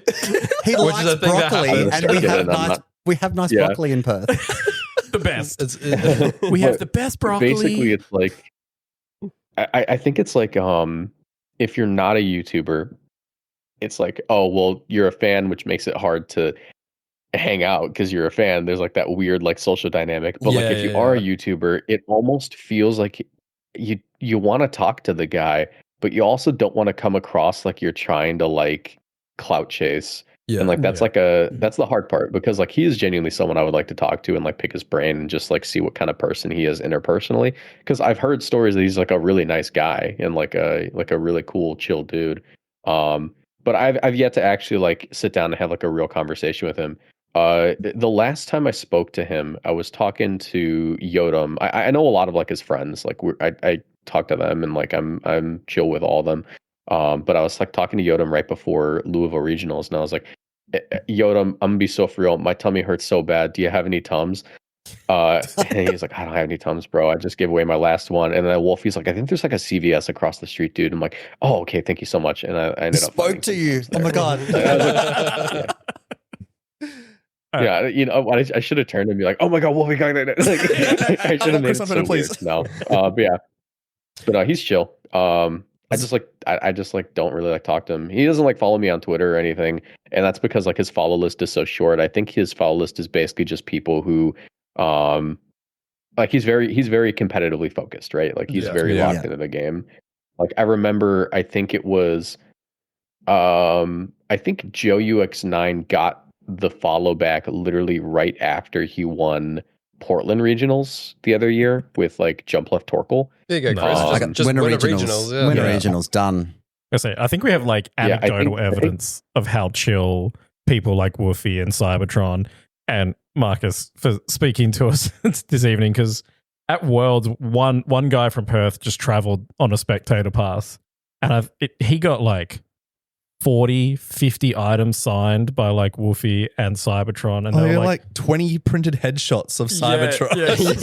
Cybertron signed 20 headshots, and we give them away as door prizes at our local VGC grassroots. Like, please don't take this so funny. please, we're not all Australian VGC players are like that. I just want to put that out there. It's just you and Robert. Yeah, but I think my favorite thing that Cybertron signed was a TCG card of Bronzong, where he signed Ding Dong, it's Bronzong, and then signed his name. Amazing. Oh my God. It's a treasure of the WA VGC community. Yeah, I think as well, to add to poor Wolfie, being added to our local group chat by a younger member probably wasn't me. Yeah, for the record. No, we had an 18-year-old young and excitable. He was like, "Should I add Wolfie to the group chat?" And we're like, "Nah, dude, what?" And then all of a sudden, like, he just adds his personal account. Wolf has been added to the group chat. And I'm an admin of this group chat. I was like, I'm deleting him, and you are on like a 7-day ban, my dude. Like, so out of line. Yeah. Sometimes I'll organize. Well, not sometimes. Every time like there's a North American regional that I'm at, I'm like the keeper of the group chat for some reason. And I think it's just because like I know most people, so. Like I'll always make like the group chat like bars sponsored by Moxie Boosted or like drinking in Louisville. I think at Baltimore the group chat was called "I'm getting too old for this." But yeah. So I remember it was, I think it was NAIC. Like I added a bunch of people to the group chat. I was like, yeah, add your friends. We can like organize where to go. I was like, because we really like just taking over places where it's like, oh, here's a club that doesn't have a lot of people usually. Let's just invade it with like Pokemon players. Like that's usually that's what we do after our regional each year. Yeah. Yeah. And there's always the one guy who just adds Wolfie, and it's never someone who knows Wolfie. They'll always just add him. And I'm like, you're like, sorry, this is Wolfie. my group chat. Yeah, it's got your name on it. Yeah. But I'll have like a joke celebrity that I'll add, but it's never someone who like actually noticed. Like one time I added like at Goku on Twitter. One time I added Obama. And that's awesome. Yeah, no, I added Crazy Frog to the last one. Crazy Frog was a good one because Crazy Frog follows me on Twitter. No way. Wow, that's cool. Yeah, that's an achievement. That's goals. Yeah. Yeah, if we go over east for the Eastern regionals, we should add like Albo or the PM or something, right? See if they rock up for drinks. Yeah, that's the Prime Minister of our country. I thought you were going to say add Angela White. Oh, if we go to Melbourne, sure. It's all right, Marcos. We'll add you too. Don't worry. You know who's okay? That's fine. You can add me to that group chat and just send the pictures, and I'll be like, keep it up, guys. Well, if you order one for me. You know? If it's a cheap travel weekend, you might even be there. Who knows? Maybe it'd have to be really cheap from the US. My God. I mean, May is probably. You know who's my favorite? Sorry, yeah. I said May is probably. I was gonna say, who's like my favorite, not celebrity, but like interesting person I've met at one of these tournaments is. Did you get to meet Jamal Williams? You're not going to believe his name was. The NFL player? No, I did not. I could have though. I could have. He was at NAIC. I'm pretty sure. Such a good interview. But my favorite pseudo celebrity, and he's not really a celebrity, but you've all probably heard of this person. I met the guy who threw the crab at Hungry Box. That's really funny. Yeah, when I was in Baltimore, it turns out Jody. He didn't know the guy, but Jody knew a person whose roommate is the guy who threw the crab at Hungry Box. He knows the guy who knows the guy. I believe him because this was a Smash player, and he said it with full confidence. He had proof that he was at the event, and he had a tattoo of a crab on his wrist. He was like, I got this because it became so iconic. No one knows it was me. So I met the guy who threw the crab at Hungry Box. Wow. You've peaked. You said you're going to go to Worlds this year and compete. No, he's not going to throw a crab at Wolf, right? No. I'm actually talking about Pokemon for once. A crab at Wolf. That'd be extra bad because he's veggie as well. No, he's pescatarian now, isn't he? Oh, is he? Oh, maybe a crab. He might eat the crab. I'm not going to Anaheim or whatever the fuck. In American World Championships in America. Yeah. 3 years in a row, US, baby. No, I do actually. I was actually meant to be there. I was actually meant to be in Chicago as well, like in your hood. But I was meant to be touring America in 2022 and then broke my leg in Canada playing rugby and had to fly home and cancel my Disneyland and the whole shebang. And I'm very upset about it. We're not talking about it. I'm looking at your competitive history, right? And it looks like you're very much on par with the rest of this room of like this, like going positive but bubbling out of day two kind of vibes. Hey, we don't. Too soon. Marcus, want to talk about I'm doing better at day 2ing. You are. I'm doing better at day 2, and I've been doing much better. I will say that I think a big reason for that is I spend a lot of my time making videos and streaming that I never really play with my own team. People will like take a team and practice with it for like 2 weeks prior to regional, maybe even like 3 weeks if they're like really dedicated. My next regional is in now 1 week. I have not. And I'm not sure that I will. And the way that I get past that and occasionally day 2 is literally just by having had so many hours in the game that it usually doesn't matter at a lower skill level. So it depends on my schedule. If I have a lucky schedule, I day 2. If I have a very bad schedule, I will not day 2, but I will almost always leave with points. Look, you've got the 18th at Knoxville Regional in February last year. And I mean, like, NAIC is a huge event, and you got 54th with Wo-Chien, which was massive. You were Sacramento Regional. Do you know friend of the show, Nick Khan? I believe so, yeah. He's at Sacramento. We do like a regional coverage of each regional. We try to anyway. Yeah, very educational show. Very educational. We're very educational. And we go on tangents, so unfortunately. But we we cover each regional, and we talked about Sacramento, and Nick Khan went to Sacramento and went 8-3, and we didn't even mention him. We accidentally didn't see his name. And he's never forgiven us. So now I have to bring him up every episode now to make sure. So if you're at Birmingham this weekend, Nick Khan, well done. Yeah, he came to us at Perth Regionals and asked why we didn't shout him out for his Sacramento run, because I think he said he was the only Australian there. Yeah. And he was expecting to get a shout out and we missed it.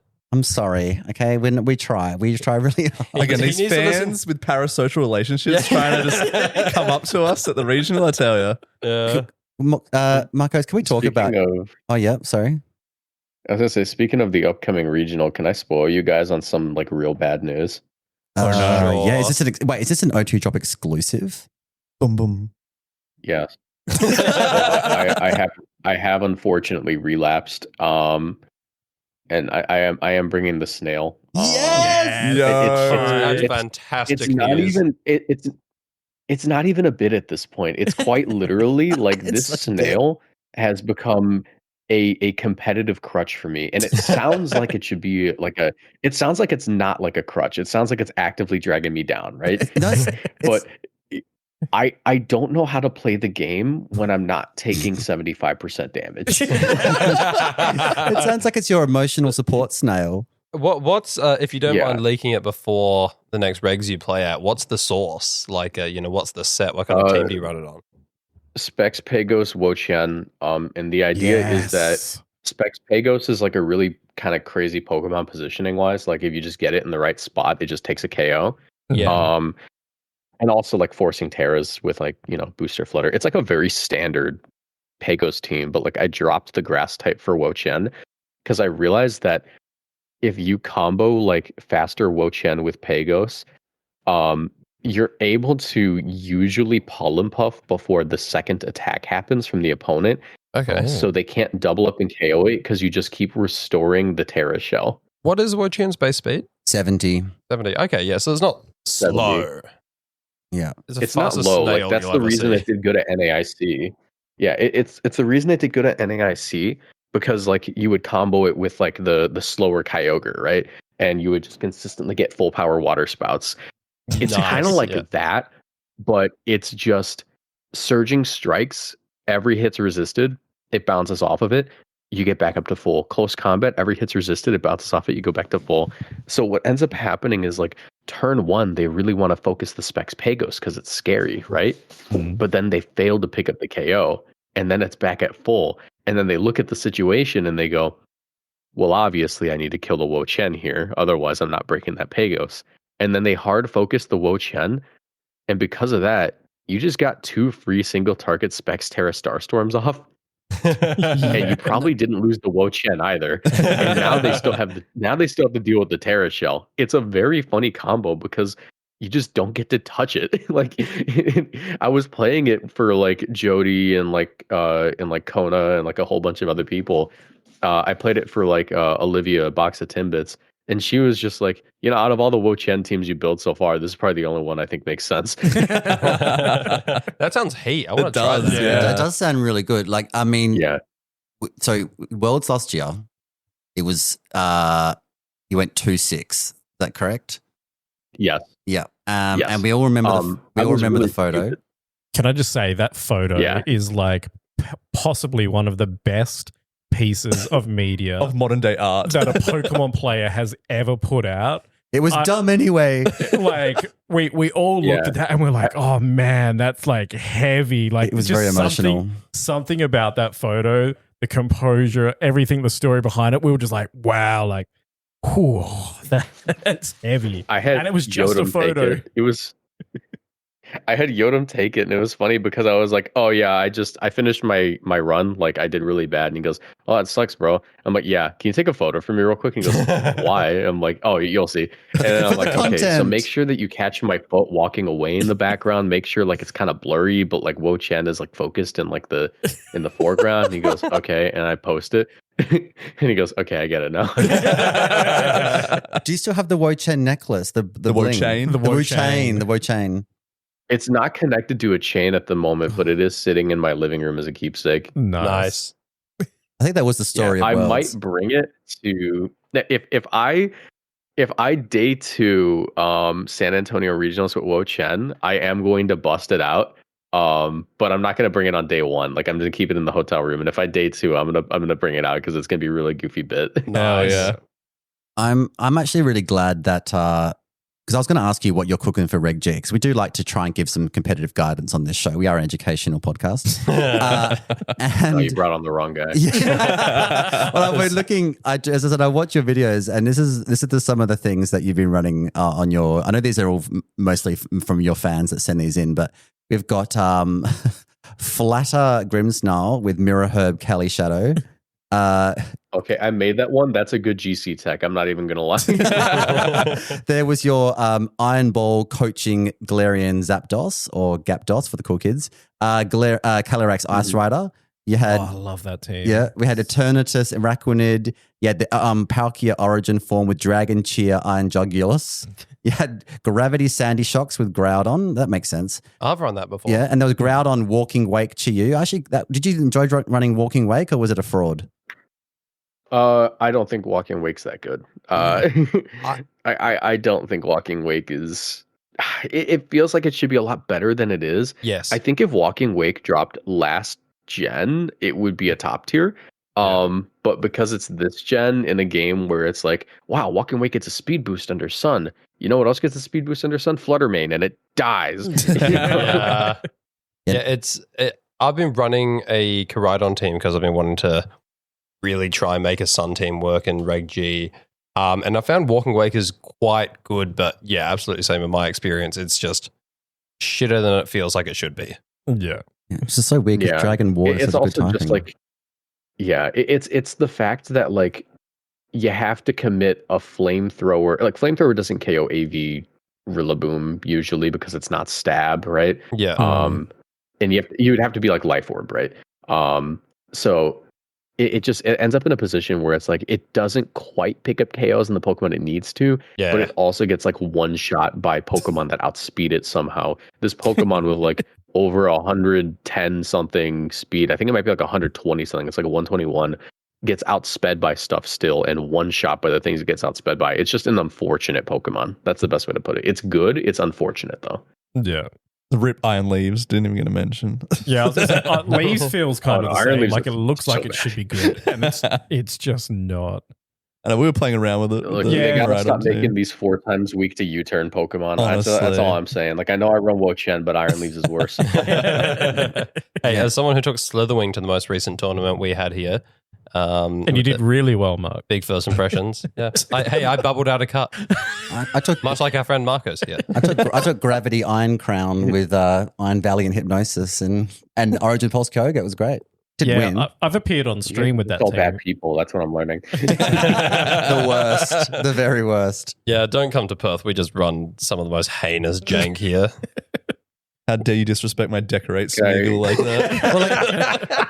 We don't, we go. Can I spoil you on the new Mofongo Monday that drops on Monday? Sure. Well, hang on. Give up for our listeners. All like 50 of them. Please explain what your mofongo. So mofongo is like a Puerto Rican plantain dish, right? Okay. Yeah. And then like that you became can like say it's Dominican. It's broadly just Latino. Okay, Latina. Actually, before I forget, what's with your Twitter name at the moment is Latino Nidorino. Is that just because you're? Thought it sounded cool. Okay, so like, I was like, it sounded cool. Is it because it just rhymes with Latino, or is it like Nidorino actually like a relevant mon for you? No, it's not. It's because I thought of 3 really good showdown names, and I managed to get all 3 of them. So I'm exposing 3 of my alts. I picked up Latino Nidorino. And I also picked up Latina Nidorina, right? Nice. And then above all else, that's a cute showdown e-couple alt name. I'm most proud of. Yeah, it is a really good cute e-couple name. I'm still looking for my Latina Nidorina. But my third one is Latinx Nidorinx. Nice. That's so wholesome. And then I just registered neurodivergent for my new alt. So what was it? Yeah. Neurodivergent. Oh, that's right. Neurodivergent. Yes. Are you going to ask your date tonight to be your Latina Nidorina? See if that works. She is Latina. Oh, there you go. Hey, Tell me there's a take the first chance. one. And she's a Pokemon fan because she's got a Snorlax. Maybe. Yeah. She's into Magic the Gathering, so it might not work out. Ooh, yeah, no, that's dodgy. Does she shower? Yeah. You know what? We'll cross that road. I can overlook the showering thing. It's just cool. Okay. But I was gonna say, I think another showdown alt that I'm really sad I didn't manage to get was Percules. Because I heard someone refer to Kurt Angle as Percules the other day, and I'm like, I need to see if Percules is taken, and it was. Oh, okay. So you're going to spoil us the Mofongo Monday. So Mofongo, your fans like give you like 2 Pokemon that you and Judy, is it? That's like Jody. Sorry, have to like pick between. No, that's something else, isn't it? Well, just what Mofongo Mondays is. Yeah, no, it's like you basically had it right. People will comment a duo of Pokemon that are related in some way, whether they be alternate forms, version exclusives, or like some kind of iconic duo. Like Dondozo and Tatsugiri.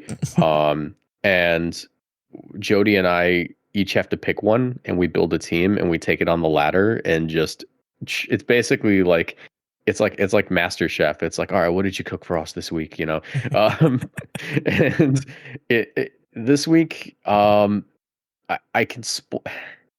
This week is not going to go well for me, and I can summarize why it won't go well in 3 words. Jody took Doug Trio. Hang on. So what's your? Hang on. We've got to think about this. Is it you got the Alolan version, or is it Wug Trio? Oh no, it's not Wug Trio. It's the Wug Trio. Oh, no. They should have just given it like Surging Strikes. Mystic, what is it? Triple Dive or some shit? They did. Yeah. They did give it Surging Strikes. Triple Dive it's 5 more base power than Surging Strikes. So like, if I were an Urshifu fighting a Shell Armor Pokemon, I would prefer to be Triple Dive. That is true. Yes, but this Mon. It gets like nothing. It has 3 abilities. It's Gooey, Rattled, and Sandveil. And we're like, okay, maybe it has good support moves, right? If you look at its support moves, it gets nothing. It gets Helping Hand, and it gets Icy Wind. And beyond that, what do you got? Sand Attack, freaking Mud Slap. You know what move they gave it? You know what move they gave the 35 base HP Pokemon? They gave it Final Gambit. Yes. It's just for when you really need that chipped Pokemon at the end of a game. Yeah, you know what you call that? It doesn't even get taunt. That's some classic like Rotom fan levitate shit. Yeah. It's just like, or like Limber, like the Stunfisk with Limber. Doesn't it kind of even get paralyzed anyway? It's electric type. Yeah, 120 base speed, and it doesn't get taunt. It doesn't get anything. No, you know what you call Final Gambit on a 35 base HP Mon? A free switch. Yeah, that's basically what it is. Please tell me. You know what moveset we ended up going with? I'm really hoping you ran it's- it with like Tyranitar with like Sandvale Bright Powder and just put like helping hand next to Bingo. Yes! Cooking. So we're doing the main trio is Wug Trio, Tyranitar, and then Iron Defense Zama Crowned. And the idea is you lead off Doug Trio, Wug Trio, and you lock in a Pokemon with Whirlpool. Oh, And then you God. get in Zama Crowned. And preferably the Pokemon you lock in is a Pokemon that does not hit Iron Defense Zama Crowned. And if you're lucky enough, Wug Trio will be able to dodge enough hits and alternate on protects to the point where 2 Pokemon that let Zama set up for free are stuck on the field and you get every Iron Defense off. And then from that point, you can actually start hitting them. Have you recorded it yet? It's not good. No, we're recording it today. Oh no. We recorded the team builder that I have to upload today, but in testing, I think we got 1 win, and it was versus a team with 4 Pokemon, and none of them were restricted. Oh. Well, look, it's still great content, right? Like, just do it for the likes. It sounds very entertaining, if nothing else. I was very entertained by your. It is. I was very entertained by your Reg G. It's so bad. Well, you didn't have to pick that comment. You could have picked someone who didn't pick Doug Trio, Wug Trio. No, it was top comment. It was top comment. And I remember Jody was like, "What got top comment?" I was like, Doug Trio, Wug Trio. And he goes, "I'm taking Doug Trio." And I go, Your restricted Reg G restricted tier list. You decided to go on based on how fun they were to play. Your tier categories were Yippee Wahoo, my life is a movie, brah. Jarvis, clip that. Neat. Buzz Lightyear inbox.jpg, and yes, I do get the reference. And then somehow both unfun and bad. Clear. That was most of them. But it did become quite clear that your favorite restricted to play with is Kyurem White. And I want to support that. And definitely, I do agree that it's like a Yippee Wahoo Specs Terror Ice Blizzard type. Yeah. That's very popular here in Perth. We love it. The Kyurem White. Are you gonna have you had that in your team builder for Reg G? You actually gonna try making it competitive? It's not a Pokemon I would personally bring to any regional. It's like that tier list. Like I said, it was strictly on which one's the most fun to play. And I would argue that me personally, it isn't actually my favorite restricted. I will just acknowledge when something is fun, you know? Like, I think that my favorite restricted in this format is probably Pagos, which is one of the most boring. And it's because I like winning, which is new. Yeah. But like, if winning is like the least important thing, that is what that tier list is based off of, which is why, like, you know, the mons that are like really boring but win are above the mons that are somehow both boring and don't win. That's the idea there. No, I'm a fan. I also loved your Leah Sableye Ho-Oh video. I love a Leah. See, I didn't even build that one. You know, I'm a Lear enthusiast. My 18th place at Knoxville was with a Lear Tornadoes. Yeah, Nice. criminally underrated. Local and friend of the show, Jared Clappin, was previously in Reg G before Reg H. Was a big fan of the double genie with Tornadoes and Landorus Incarnate. Landorus Therian. And it was Leah Choice Band Earthquake. Heat. Cooking. Oh my god! I want a local with Leah Thunderous with a Ursaluna. It's so much fun. Nice. You know Helping Hand exists, Thunderous? right? Oh, fuck that noise. Sorry? The Thunderous does get Honestly, electric does Thunderous terrain, get yeah. electric terrain? I, Okay, that's actually kind of cool. Does it get I was gonna say like it makes it so you can actually click Earthquake. Another one of the videos I loved of yours, because you do like things like, you know, how I'm gonna fix all these Gen 1 Pokemon, I'm gonna fix all these Gen 2 Pokemon, which I always agree with everything you said. I think all the Pokemon need buffs, every single one you bring up. But I particularly loved, you had like a video on new items, and it was based on like you had like, you know, dire policy, horse blinders, ability suppressor, like just things like that. There were really cool items. Like med kit, which is like a hospitality item, like a single use. Yeah, like Sinister just switching in, it has like a med kit.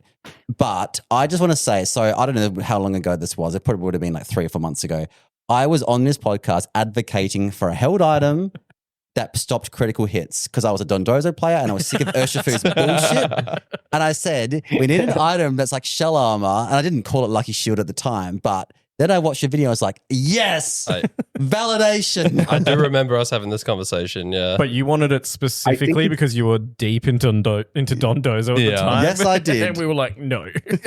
Bad Chris. No, I'm cool with Dondozo not being able to get crit if it can't have leftovers and it can't have covert cloak. And like I think that like personally, the item in Pokemon is one of the most high commitment things that you can have. Yep. That if it gives you something that's really ridiculous, like not being, it's not even ridiculous, like not being able to get crit is like just a fundamentally like cool item, right? Yeah. It's like broken in Nuzlocke, but like I don't get why like they wouldn't implement it. Like critical hits, shell armor, I think has existed since Gen 3, maybe Gen 4, and they haven't given us an item that blocks crit. I don't get it. Yeah, I don't get it. Away Like, Lucky it's such Chance.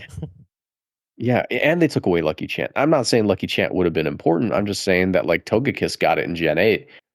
It would have been kind of cool. I don't know, but I think that like one, shell armor needs better distribution or battle armor or whatever. And 2, an item that blocks crits is fundamentally going to nerf Urshifu more than anything they could do to the game. Well, go and watch this video for those that are listening because it was very, very entertaining. My favorite item, I love your dire policy justification was they've got blunder policy and weakness policy, and I think there should be more policy items. 2's not enough, so there needs to be a third one. Yeah, and dire policy was there should be a third. Yeah, if your ally gets knocked out, the person holding dire policy gets a +2 defense, +2 special defense. That'd be so cool. I don't know. As someone who's already sick of Dondozo, I don't feel like we need more Pokemon getting More +2 to their defenses. Yeah, like Toxic Orb Tatsugiri. Hey. Oh, Jesus You're playing Christ. Cooking. Look, you're playing the 2v1.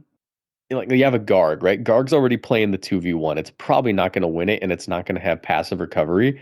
A Garg with dire policy is kind of heat. Yeah, look, anything that buffs Garg, I'm a big fan of. Yeah. It does liken to who was it? It was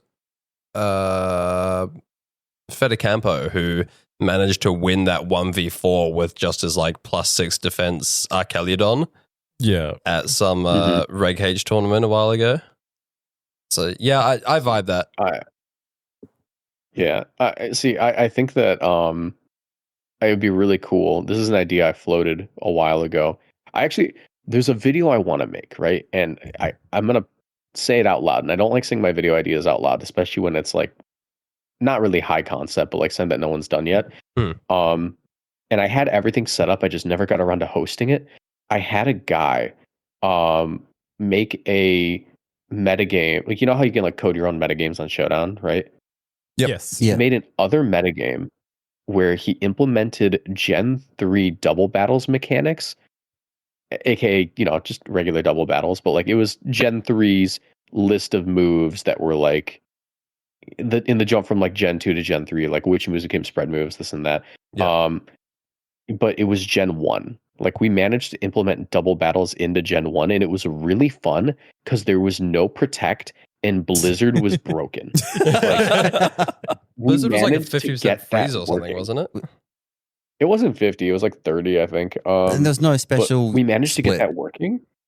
Yeah. Okay. And it was also the physical special split. And it was so fun. And I'm like, okay, I want to host a tournament. And I was just gonna like host a tournament, and the video would be called like, "What if double battles existed in Gen 1?" And we found out that Vaporeon is a top tier for one reason and one reason alone. Please tell me it's not the reason we're all thinking right now. Not the copy pasta. No, it's not. So Vaporeon was a top tier in our hypothetical little metagame because 1, it got Blizzard. It was a Blizzard spammer that was the meta. And 2, in Generation 1, Haze got rid of freeze. So you could thaw your partner on command. Oh, That's pretty cool. yeah. What? Yeah. I would never have known that. No, neither. Yeah, no, we didn't know either until we like looked into it. We're like, why does haze thaw? It was like the only reason you would ever haze is to like clear your stat changes, but apparently it like also thaws the opponent. That's a really cool it was concept. cool. Yeah. Another concept I had for a video was finding someone who like knows how to like who has like their own showdown server, obviously. And would implement the buffs that I made to the Pokemon in the previous videos, but also implement the items that I had the idea for.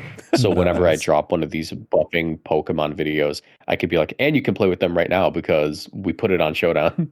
That'd be cool. Dan, you would love the ability suppressor item that Marcos put out. It was basically, it would turn off like Truant on your slacking. Yes. I'm a big fan. Mark mentioned it before of slacking and getting rid of its shitty ability because Chris mentioned in another recording that we have Ursaluna now. So what's the point of Truant on slacking when it just does everything better? Yeah. Exactly. I mean, slacking's got like a really garbage special defense stat. It drops to like a heat wave. So. Exactly. Give him some love. I also love that that shitty Patch Notes Twitter account that did the wheelchair specifically for Reggie Gigas for its post start. That was I love that. I love that account. Yeah. I love the Talonflame one where it was like Gale Wings is now always active, but Talonflame has 3 HP. See, there are like some good Pokemon Twitter accounts out there. Obviously, there are some like bad ones. I'm not a fan of freaking CEO of Sinnoh. I took a shot at him in my recent video where I was ranking the rodents. It was a very light shot, but I think that nothing made me more upset than like the least funny fan base on earth, the Pokemon fan base. And I would argue like this trend, we used to have like the repertoire of, the competitive Pokemon fan base is very funny, right? This single trend took our like funny rating from like a 7 out of 10 to a 3 in a single day. We did not need the least funny people on earth making a Twitter account for each individual competitive Pokemon and just spam replying, block my surging strikes, fake out parting shot. It was the least funny thing I had ever seen in my life. And there's only one account out of all of them that managed to turn around, and it was the Urshifu account because they just post funny memes now. I was going to say that. Like, he's got a new job. That's the only one that changed my opinion. Yeah, like you're good. You put in the effort. Yeah, because it takes effort to be funny on the internet, contrary to popular belief. Like, make Pokemon funny again. Yeah, like when I tweet Hawktua, I make sure I write it with like a pen, like a quill and ink, and I like really sit down there. I'm like that one image of Blackbeard. I go, where will I put Hawktua this time? Like, but no, like it was so annoying because like there was a Flutter main account. Actually, I think Freaky main existed for a while, but like there was a freaking Reggie Alecki account. People would there was a freaking Superior account, and I'm like, dude, like does Superior need an account? He's not even good. I keep seeing the Indeedee female account pop up like in places I didn't think it would, and it's really annoying as well. So that one's also good. Yeah, no, I think the Indeedee female account's fine because that one existed for a while. Like if the account existed prior to the day everything went to shit, it's cool. D-Day. If the account existed the day that we went to shit, aka the day the Urshifu account launched, then it sucks. Except for the Urshifu account, which turned it around. I will change my opinion on something based on whether or not it became funny. I want just thought of something as well. You quickly you posted something like you've arranged all your plushies in your apartment for like there's like a background for your videos or something now. You got all your plushies in an arrangement, and I spied you had the life-size Appleton plushie, and I am so fucking jealous because we couldn't get that in Australia because Japan and American Pokemon stores like right now. Oh, I can dig it up. Do you have the picture in front of you? I don't like. I want you to like. I want you to like look at that picture. Look closely. It's gonna be that was meant to be funny. All I saw was the amazing, because I couldn't get that plushie in Australia. They don't post here. So then on eBay they're all like over $1,000. Dude.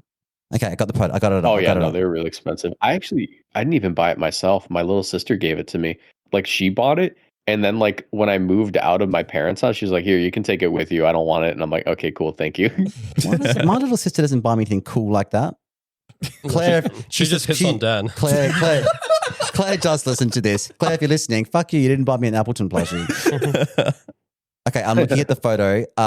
Is it to do with either like the Rick and Morty or Peter Griffin references, or am I looking to? Yes. Yeah, I need to just Yes. zoom in on those. Chris has got his Not phone just a so picture of close to Rick his and face Morty. right I now, am. Marcos. He's showing his age. Dude, it's Peter Griffin smoking a blunt. Okay, I was zooming in on the blunts that Rick and Morty was smoking, the Russian cream or whatever it's called on the packet. I'm like, I don't get the reference, but I didn't even look at Peter yet.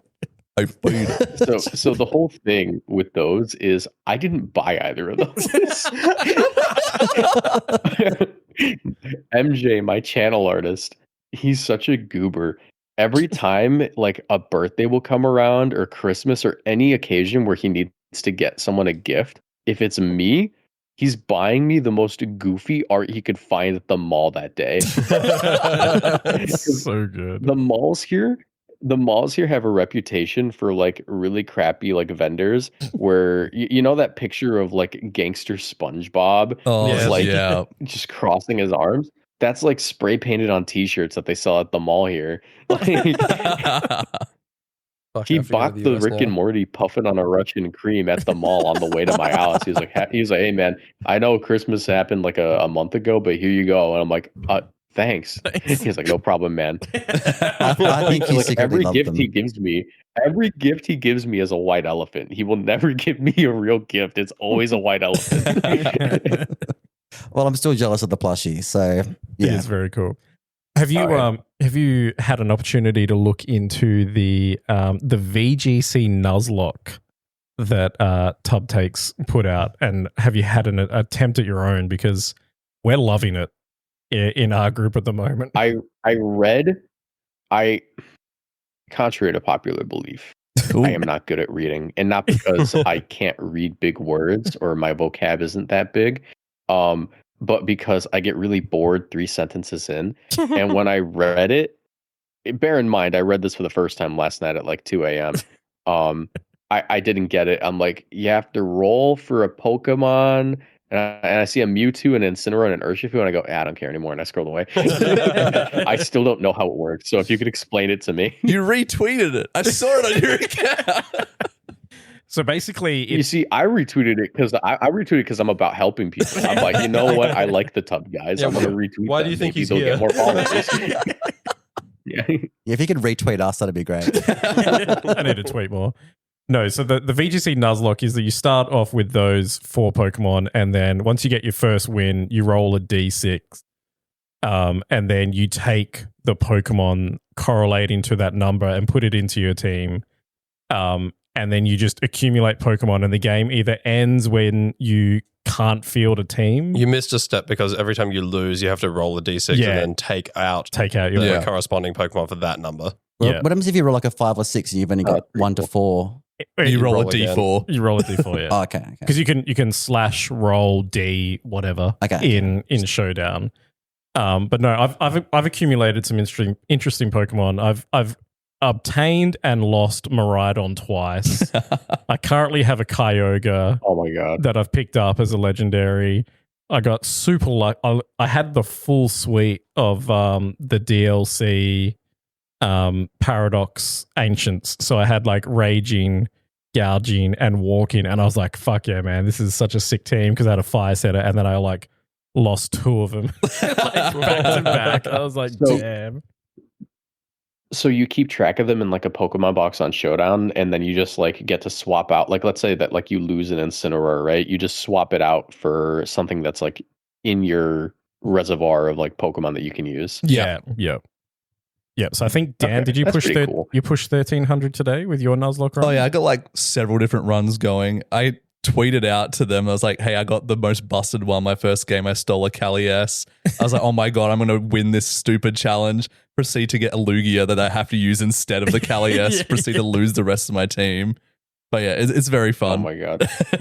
Yeah, so I suppose the premise you have to use whatever you pick up. Yeah. You can lose if you manage to pick up, or you can lose so early if you do this, right? You have a team of 6 Pokemon, one of them's a restricted, and you keep pulling, you like keep pulling like restricteds, right? Is there dupes clause? Like, can you like, if you pull a Kali S, can you not use a second Kali S? Is it just like, okay, well, I already have that. Like, do you not re-roll? I think you re-roll if you already have it.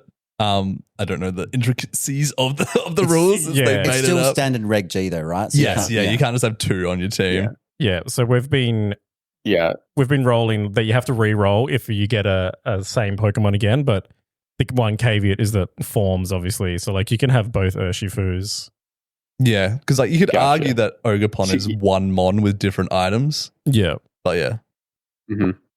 You can lose that so quickly if you manage to pull like 2 restricteds in a row. So you have like Kali S, Kali I, and like, you know, Giratina in the box. But then you lose 2 Pokemon, and it's like, okay, if I lose this next one, I literally can't replace can't replace my 4th teammate, and then my team's like invalid.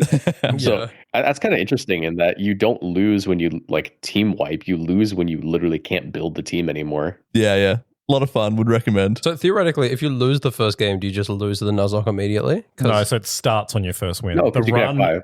Oh, well, because you start with 4 Pokemon. Start with 4 Pokemon, yeah. The one that Tubtakes put out is you start with the 4, like the Urshi, Incin, Rilla, and Mewtwo core, and then your run starts on your first win at 1,000. Okay, gotcha. You guys, I like that Mewtwo is the starter. Yeah. They go for like a really solid fire, water, grass core. I was like, okay, what's like a really good, often used restricted to pair with this? Mewtwo has its funny use cases. I gave mine Terra Ground, Earth Power, Psy Strike, and put a Focus Sash on it. I was praying for an Indeedee female. Right. I was praying I pull one. I can see. I love dismissing every Mewtwo use case because I've tried. Yeah, Marcos, don't. So here's the thing. Here's the thing with that particular use case. What's the base power of Terra Ground? Or what's the base power of Terra Ground, Terra Blast? 80. Okay. Oh yeah. That's cool. You can just run Calyrex and put Terra Blast on it. I don't think you guys should be doing this, especially you, Marcos, because you've got San Antonio next week. maybe you guys should play some actual Reg G and get good. So Nah. One of the runs I've got is just a standard Terrapagos team at this point. It gets so high, the whole team's meta. It's really, it gets pretty boring at that point. I miss my Giratina, actually. You're just laddering with Terrapagos. Yeah, exactly. That's what it turns into. You're like, damn. So I feel bad. I'd be giving people like, for all I know, I'm like running into people who are playing like their VGC Nuzlocke, and they just run into me and they go, and I got Slitherwing. Me when I beat the Ho-Oh player again. I'm so stoked that you're running Wo-Chien again. That is. So would you say that Wo-Chien is your favorite competitive Pokemon? Seeing as apparently you cannot live without it now. Yeah, it's an issue. Like it's actually like I think someone like put the curse of Wo-Chien on me, because you have to keep in mind I was tweeting stuff like, oh yeah, Chien-Pao's a fraud. Like that mon doesn't hit that hard. I've never actually struggled versus it. And then there was one tournament where I didn't bring Wo-Chien, and I went, dude, this guy's got hands. Because you have to keep in mind I was playing 120 attack Chien-Pao, not 120 attack with the free life orb Chien-Pao. Jesus. So do you think that Wo-Chien is the reason you don't have panic attacks anymore? It's possible. I feel secure when everything is, I think my favorite tweet I put out like last year was literally like, I want to let everyone know that I would die for Wo-Chien. With Tablets of Ruin active, I take 0.75%. I take 0.75 damage from every move, so I don't have to die. Nice. You also have a podcast, right? And it has a suspiciously similar title. You have a podcast called X3. Mm-hmm. Is that is that just for your subscribers, or is that like a whole like a public thing? It used to be public, and then Jody and I didn't do it for like 3 months because it was right before Worlds. We stopped doing it. We never even did a post Worlds episode. And it's because we kind of just got bored. And it was like, okay, there's not much new going on. There's not a lot to talk about. And then Reg H came around and we just never got around to doing it again.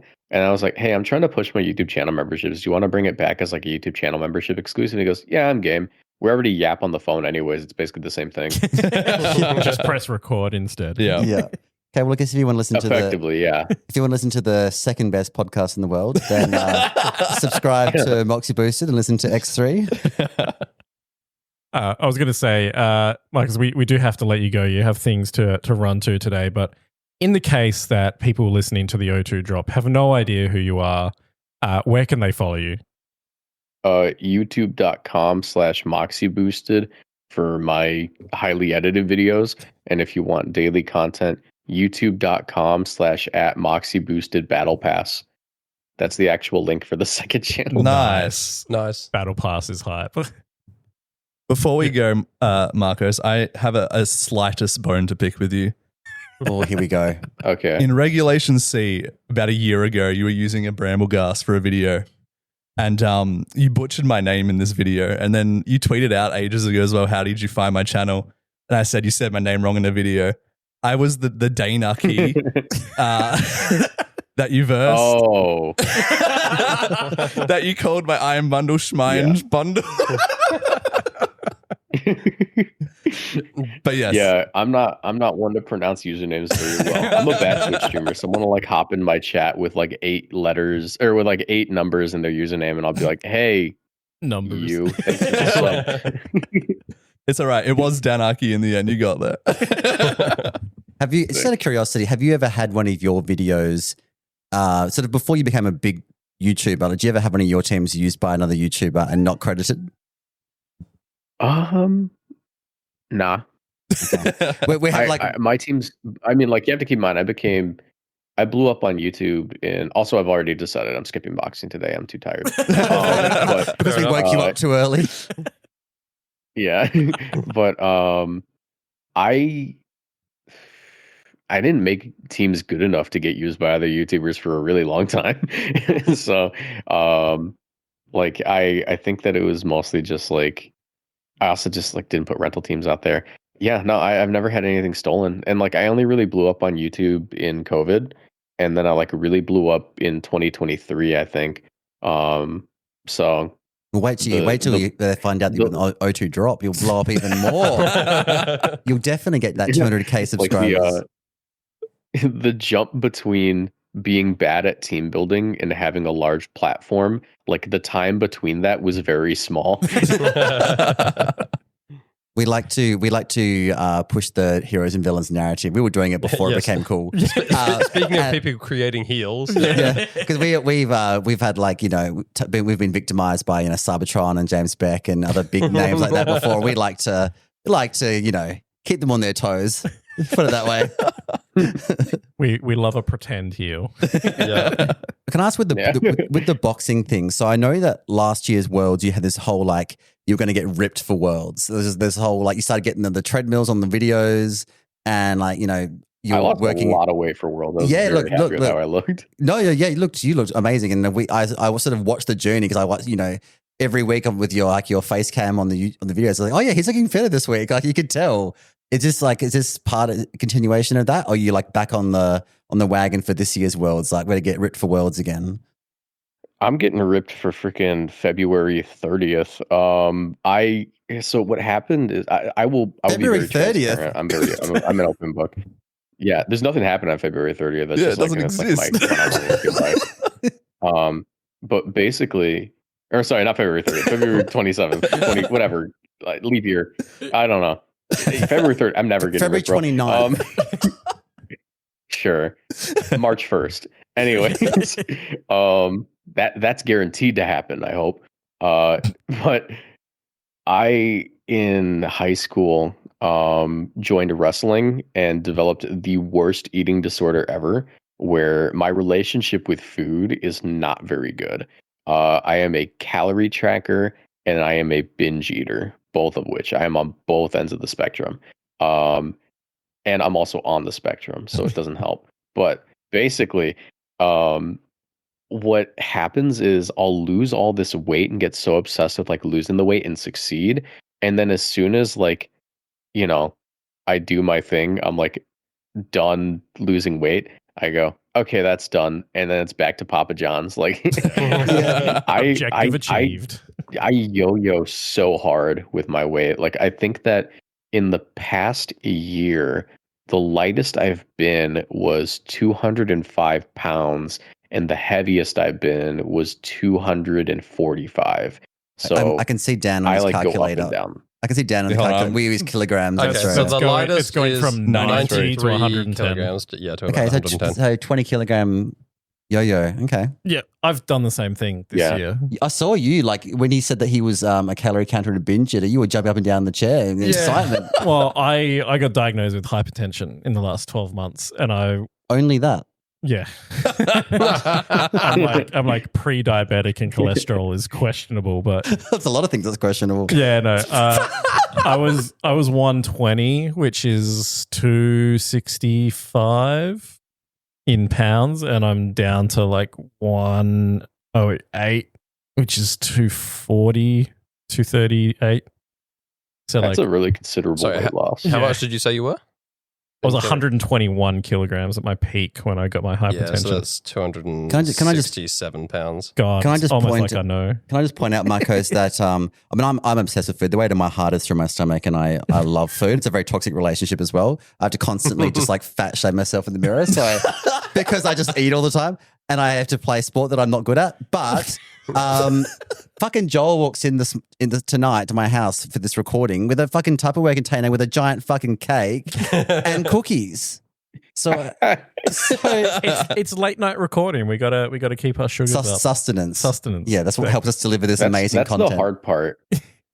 Yeah, that's the hard part when like you go out. Like for me, when I was in college, okay, this is the biggest weight loss I'd ever had. I started college at 210 pounds, and by the middle of my sophomore year, I went down to 152. Pop that in the calculator and see what that looks like. That is not many That'll kilograms. be 75-ish, I think.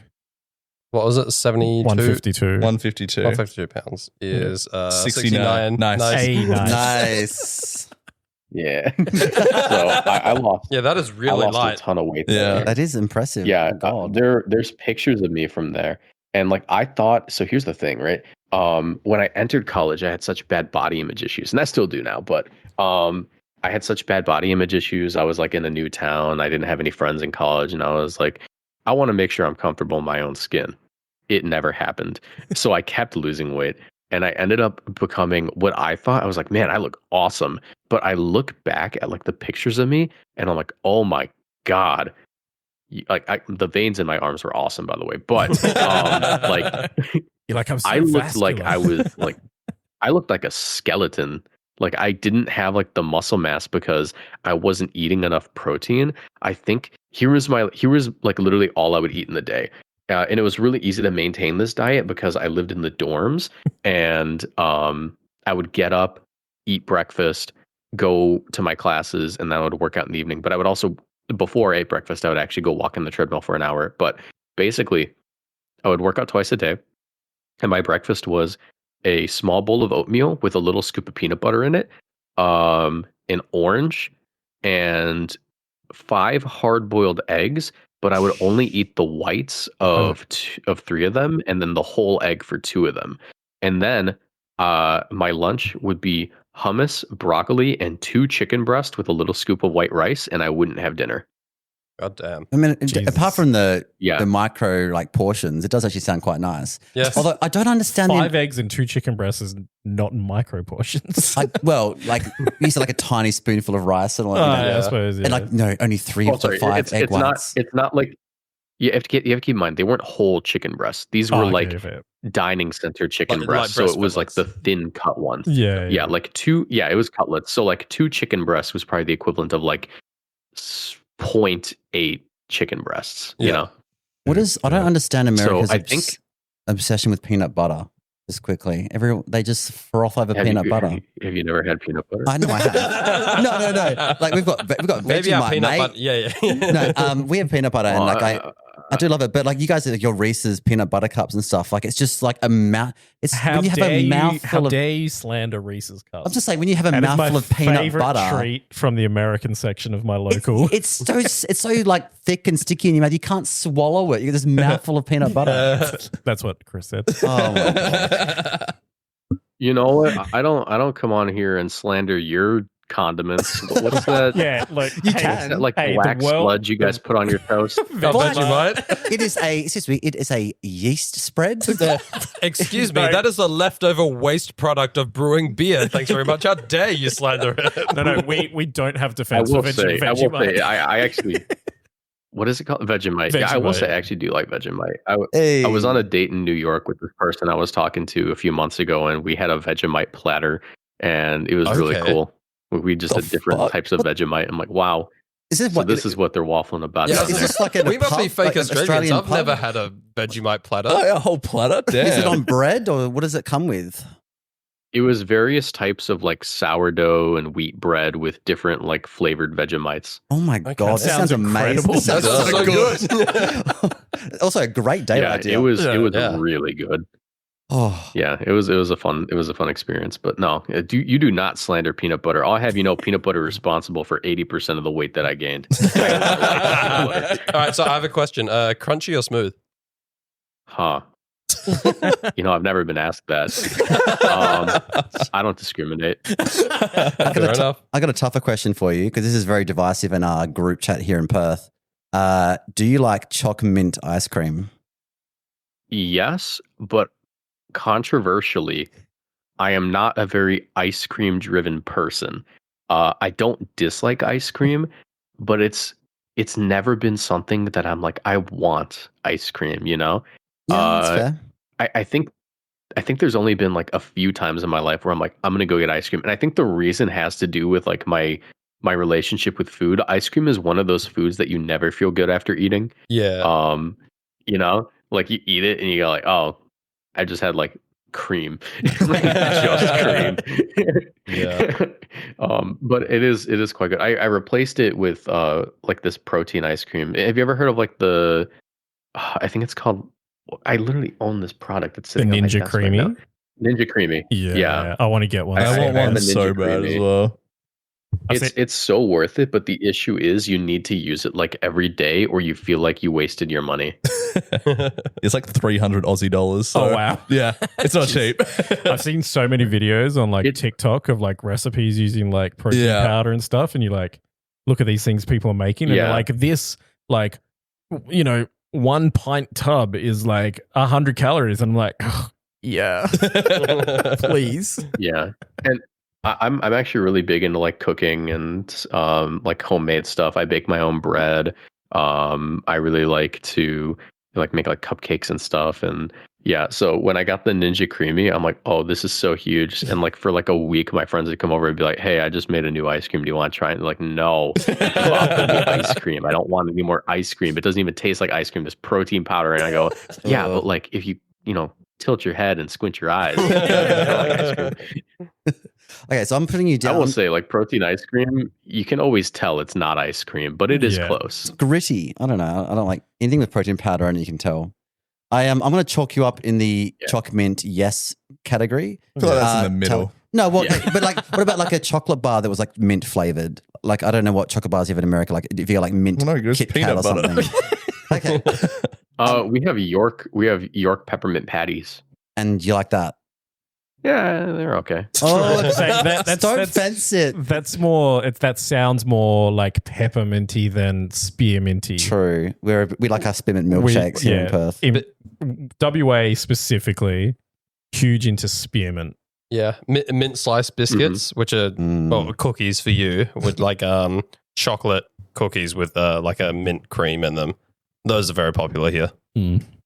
What about Yeah, pineapple? I have a really complex palate. Like I have a very adult palate. I enjoy that sort of thing. My Peanut chicken butter. nuggies aren't dinosaur shaped anymore.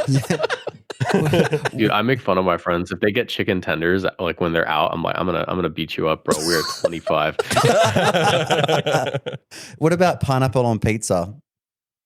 I like to joke around about pineapple not belonging on pizza, but like from a completely culinary perspective, mixing salty and sweet is pretty much a guaranteed combo. I like pineapple on my burgers. In fact, Yeah, so do we. That's very Australian That's quite thing. Australian. Yeah. Pineapple and beetroot. Beetroot's weird. I don't like that, but yes, pineapple on everything. That's un-Australian. Well, yeah, okay, whatever. Yes, I'm un-Australian. Okay, I'll die on this hill. That's fine. Whatever. What about, okay, so I was meant to go to Chicago area in 2022.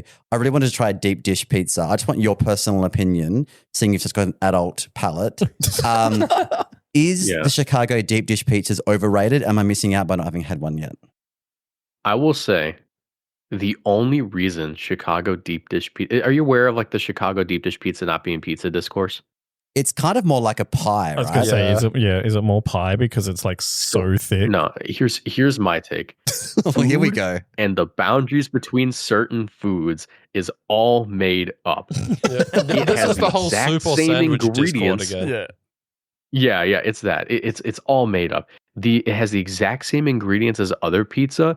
We just found a way to do it just a little better. In my opinion, Chicago deep dish pizza is the greatest pizza on earth, and it does beat Italian pizza. And here's why. Because you need to be able to grow up and admit when more cheese is a good thing. Just so you know that Dan is Italian. Yeah, it's okay. You can be wrong. The best pizza, I've been to Italy twice and eaten a lot of Italian pizza, and I still think the best pizza I've ever had was in New York. The New York pizza dough is just like, it's crispy, but when you bite into it, it kind of like dissolves in your mouth. And I just loved it. Sugar.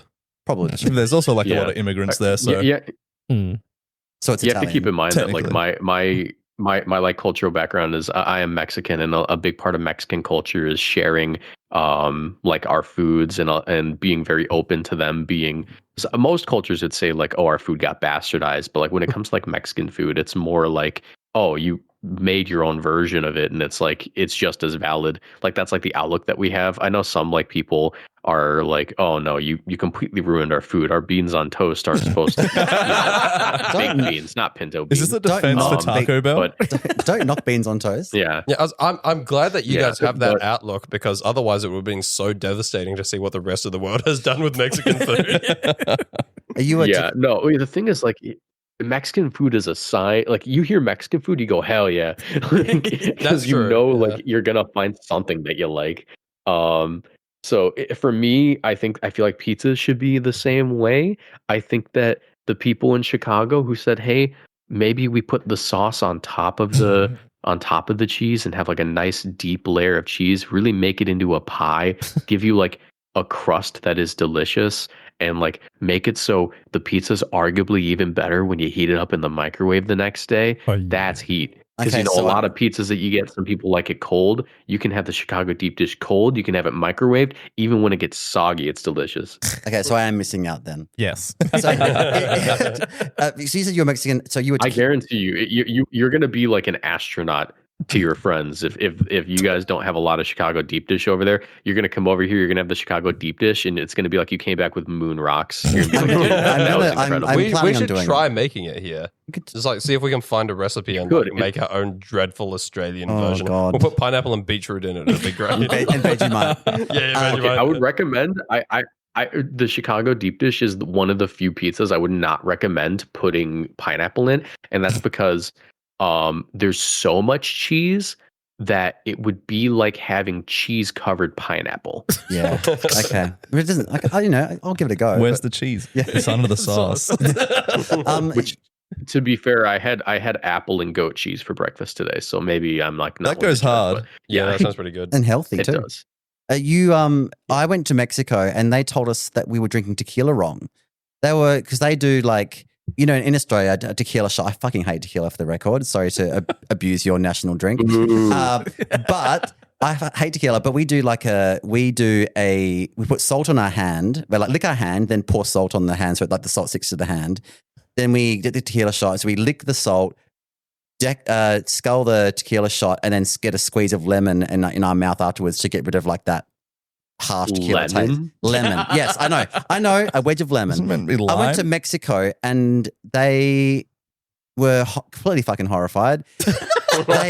they actually give you like the tequila shot and like a bit of salt with it, and like you put it in the mouth in one go at the same time, and then you have a wedge of lime and you put like all three in your mouth and like swish it around and then swallow it together. I was like, it was completely different. How would you drink a tequila they're shot? messing with you.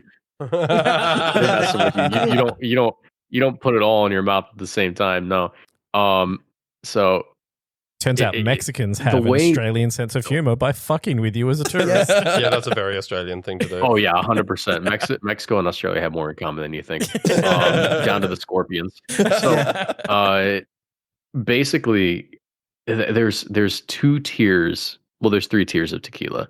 There is the crappy tequila that you have in like America and abroad, where it is so poorly made and it is like just so rough that it is a drink that you have to get drunk. And that is the one that most people will say necessitates the salt and the lime because you need it to get it down, to chase it, you know? Yeah. And then there's good tequila, but not great tequila, where it's like a $30 to $40, $50 bottle that's like, you know, solid. And that one, in my opinion, you can shoot it like you shoot like, I don't know, whiskey, vodka. You don't need a chaser because it feels good on the way down. It's a smooth one. And then there's great tequila. And now you're getting into like stuff that isn't necessarily tequila. You're getting into like mezcals and stuff. Yep. And this is the one that you sip. It is good enough to be sipped. I am a big mezcal guy. If you've never had a mezcal, the best way to describe it is it's like tequila, but it's smoky. You taste smokiness on it. Ooh, that does sound good. That sounds good in any. If you can find a mezcal, bottle tonight, I know it's the evening for you guys. Go try it. The bottle's about to close in like 30 minutes. I know we're a couple of 24-hour ones. We can. How about this then? All right, if you ever come to an Oceanic event and the O2 drop, because we try and get our crew there to every event we can because we've got to cover it because we're journalists now. We pretend to be. We will do mezcal shots with you if we ever like are in the same event. Is mezcal sips like we're at a whiskey bar? Oh, sorry. I will take it back. We will sip mezcal or suicide shots. Yes. Have you ever done tequila suicides? That works. You snort the salt. No, I have not. This is a terrible idea. Salt, take the tequila, and then squeeze the lime into your eyes. Okay, well, I won't be doing snort that. The salt? Yeah. Don't listen to them. Snort the salt, do the shot, squeeze the lime into your eye. It's one of those like urban legend things that no one actually does. No, they do. People have done that. I've had a friend had to go to the ER because they snorted the salt and their nose wouldn't stop bleeding. Well, so there you go. Oh my It was god! too coarse, obviously. Is that what they were telling the paramedics as to why their nose wouldn't stop bleeding after a night of partying? Oh, they're like, what drugs did you take? I promise it's salt. It's totally salt. That's the thing. They're like, what drugs did you take? It was just salt. No, you can be honest with us. It's salt. No. Come on. Video idea for you, Marcos. Would you consider if the O2 drop panel, there's five of us. Ethan didn't want to come here tonight. No, he did. It's just we didn't have microphones for him. But if the O2 drop panel get together and build a Reg G team as like spicy as us Australians can make, would you like feature on a video? Just try and make the most Aussie team we can. Look, I feature absolute dog water teams on my channel like daily. Like, you don't need to ask. Hell yeah, right. Crocodile coming up. They dexited Kangaskhan. And they took away Last Resort from Kamala. Bastards. Dude, taking away Last Resort from Kamala was such racist. Like, why would they do that? It's the only thing it had. Is there an emu Pokemon? No, there's Spathra? Galarian Zapdos. Oh yeah, or Spathra. We got Helioptile, which also got dexited. This is going to be really easy to build. It's fine. He didn't bring anything to the table. They treated the Australian Pokemon just like they treated the Australian Pokemon competitive scene. They dexited us from the community. Hey, Helioptile's got 3 abilities for 3 different weathers. It is a niche mon if I've ever seen one. It's got solar power. Yeah, solar power, dry skin, and does it have what, like Sandvale or something? I don't know. Yeah. Like Wugtrio, that really good Pokemon. I find it so funny that it has 3 different abilities for 3 different weathers, and they're all consistent with Helioptile living in the desert and for some reason not benefiting from that all that much. Like, think about it. It's like, what do you mean that you're native to the desert? Is every Helioptile consistently dying from sunburn? Yes, and then they jump in the Damage water, from and the dry solar skin power heals takes them. damage from the dry skin. Yeah, I don't that's get it. true. Yeah, there must be nocturnal or something. Look, okay, let's not start getting to the biology of Pokemon because Kangaskhan's born with a baby in its pouch from an egg, so it makes no sense. It's immediately a mother. Is it a tumor? Is it actually Does a it baby? live in Texas? From day one. From day one, she was mothering. It's just like if I ever worked for the Pokemon company, there'd be a lot of changes. Put it that way. We need to split. We need to look at a Miltank Tauros baby evolution that splits off, and depending on gender, splits off. Divergent. Yeah, divergent. That's the word. That'd be cool. A lot of things I'd change. I don't know if they would add baby Pokemon again. God, They I hope might, not. but like, what do they have to gain from that other than merch? Maybe Actually, I like guess merch. Yeah, there we go. There's your answer. But Money. Toxel was basically a baby Pokemon. It was a little grumpy, little sad baby that was like having a Oh, tanty. it was a baby Pokemon. I mean, like I don't think they would like do a Gen 2 or a Gen 4 where they go back and make them. Yeah, okay. Yeah. Yeah, No probably not. Because we had like Munchlax for Snorlax and like, Yeah. Magby for Cleffa, Magmar, yeah, like that sort of all thing. that kind of thing. Don't put disrespect on Smoochum. How dare you? God. Oh, actually, I'm going to give you one last question. If you could pick any Pokemon to get a Mega Evolution in Legends Z to A, what would it be? That's kind of rough. You see, I was never really into the mega speculation back in 2016 YouTube, aka Prime Pokemon YouTube.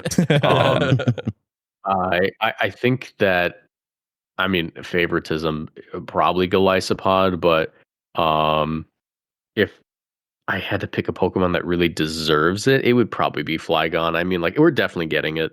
I think we're definitely getting Mega Flygon and ZA. If anyone they in the teased it production too much. team has ever been on the internet, they'll know how much people want Mega Flygon. So much. Well, Mega Yeah, here's what you Melodic. do. Mega Here's what you do. Jinx. Ground him. Here's how you make Flygon. Here's how you make Mega Flygon like the most hype Pokemon ever. Make it so he gets so heavy, like he has so much bulk on him, he stops being able to fly and he regains Arena Trap as the ability. Ooh, Yeah, cooking. that'd be dope. Yeah, I fuck with that. Do you have Can we an make him- inflation kink, Marcus? Hey, and look, I don't have an inflation kink, but you know what? Pokemon inflation's getting out of control. If you Pokemon Heart Gold and Soul Silver used to be $60, now they're like 150 minimum. If you don't believe me, go on Google Images and look at Pokemon inflation. I believe you. I would love I'll do that after recording. I'd love a Mega Ledian and Mega Ariados. That'd be sick. You know what? I think that they just deserve stats. Yeah, Yes, well, yeah. Or just make him a 3-stager. Give Just him an give him evolution. evolutions, yeah. I really Yeah, want to see. my wish list for Gen 10 is that Gen 2 Pokemon get better. Just the whole of Gen Honestly, 2. yeah, that's so shit. I really want to see a Mega Kilowattrel, and they give it Serene Grace because it gets Discharge and Air Slash. No, vetoed. I want Mega Mouse Holder. It's just a Is rat king. Kilowattrel a 2 or 3 stage? 2 stages. Watch Wait, is Kilowattrel It's 3 stages. okay. Stage. We Is need it? we Oh, need sorry, we need Gigawattrel. Gigawattrel. He's like a huge bird. Yes. And then watch Mark run like Eevee like Kilowattrel. It wouldn't make a difference. Still would die to fake out. You'd still try. Yeah.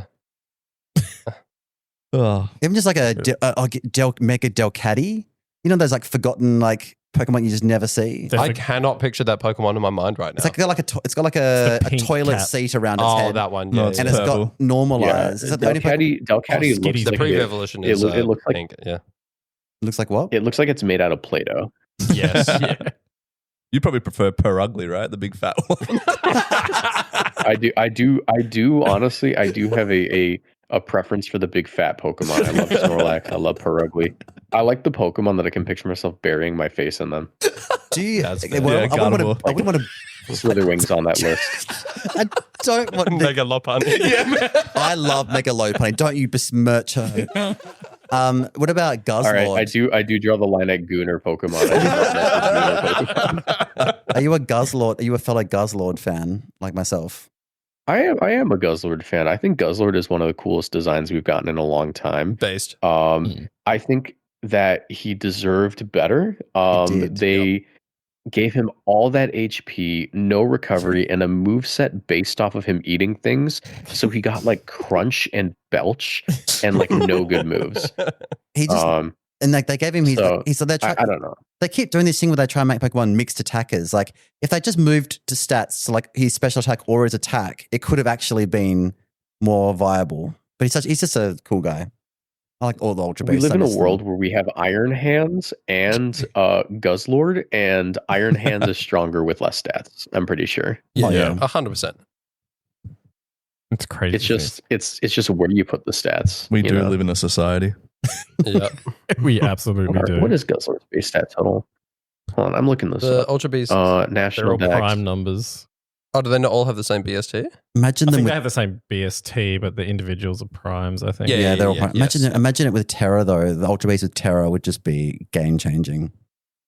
Me back puzzle. Oh my god. Yeah, actually you can turn it into a decent type. Actually, wait, they have the same base stat total. It's 570 or 570. 570. Same as the Yeah, the Paradox Pokemon. paradoxes. Yep. Yeah. Last shout outs from That's everybody. actually really funny. Wait, it's just that Iron Hands has 140 attack and Guzzlord has 101. That'll do it. Iron Hands is quote unquote weak stack as special defense, and you just give it an AV, and that's fixed. Yeah. Fixed Yeah. too well. Oh yeah. Yeah. But no, yes, we'll definitely have to begin to wrap up here, Marcus, because it is nearing midnight for us. But we would definitely like to give you a big thank you for being on the O2 drop. We appreciate that you've taken the time to wake up at 7 a.m. And Your time. kickboxing. Greatly Each appreciate apple it. and goat's cheese. To speak with us. It's been a great privilege, and we could honestly keep going for hours more. Love the shared love of Pokemon. Anyone that like I've said before, our Venn diagram is a dot inside your circle, but anyone that you might want to give a shout out to as we wrap things up here. Shout out Jacob Scraw VGC. Hell yeah. That's it. Yeah. That's it. Okay. Is that someone that you that asked you to shout them out, but you don't want to do it on your own channel? So you just- No, What I did just Jake- picked someone. fair enough. I just picked someone because, like, who am I going to shout out? I'm going to shout out Jody. I'm going to shout out my channel artist, Asher MJ. No, I'm going to shout out someone random who didn't ask for it. Love Shout it. out Jacob Scraw VGC, #1 Pokemon TikTok guy. Hell All right, yeah. Hell yeah. Jacob Scroll, please subscribe to the O2 drop. Thanks. Yes, so thank you very much for being with us, listeners. If you've enjoyed what we have here and you would like to consider supporting the O2 drop, check out our Twitter at the O2 drop _VGC. There we have a link to our bonus content. For $3 American a month, you will get access to the 30 plus hours of bonus audio content already there and access to our Discord server. We appreciate all of our current subscribers. We hope you enjoy, and please remember to give us feedback whenever you can. Until next time. Wait. And Oh. I want to wish Marcos good luck on his date tonight. Oh yeah, of course. Oh yeah, of course. Good luck. Give her the Latina Nidorina line. She'll love it. And I also promised yeah. we have a new listener who took the business card for O2 Drop at yesterday's challenge. Dylan Oy said he'd start listening, so I said to give him a shout out. Dylan, if you're listening, your first ever shout out on O2 Drop. I kicked his ass in the challenge though. Until next time.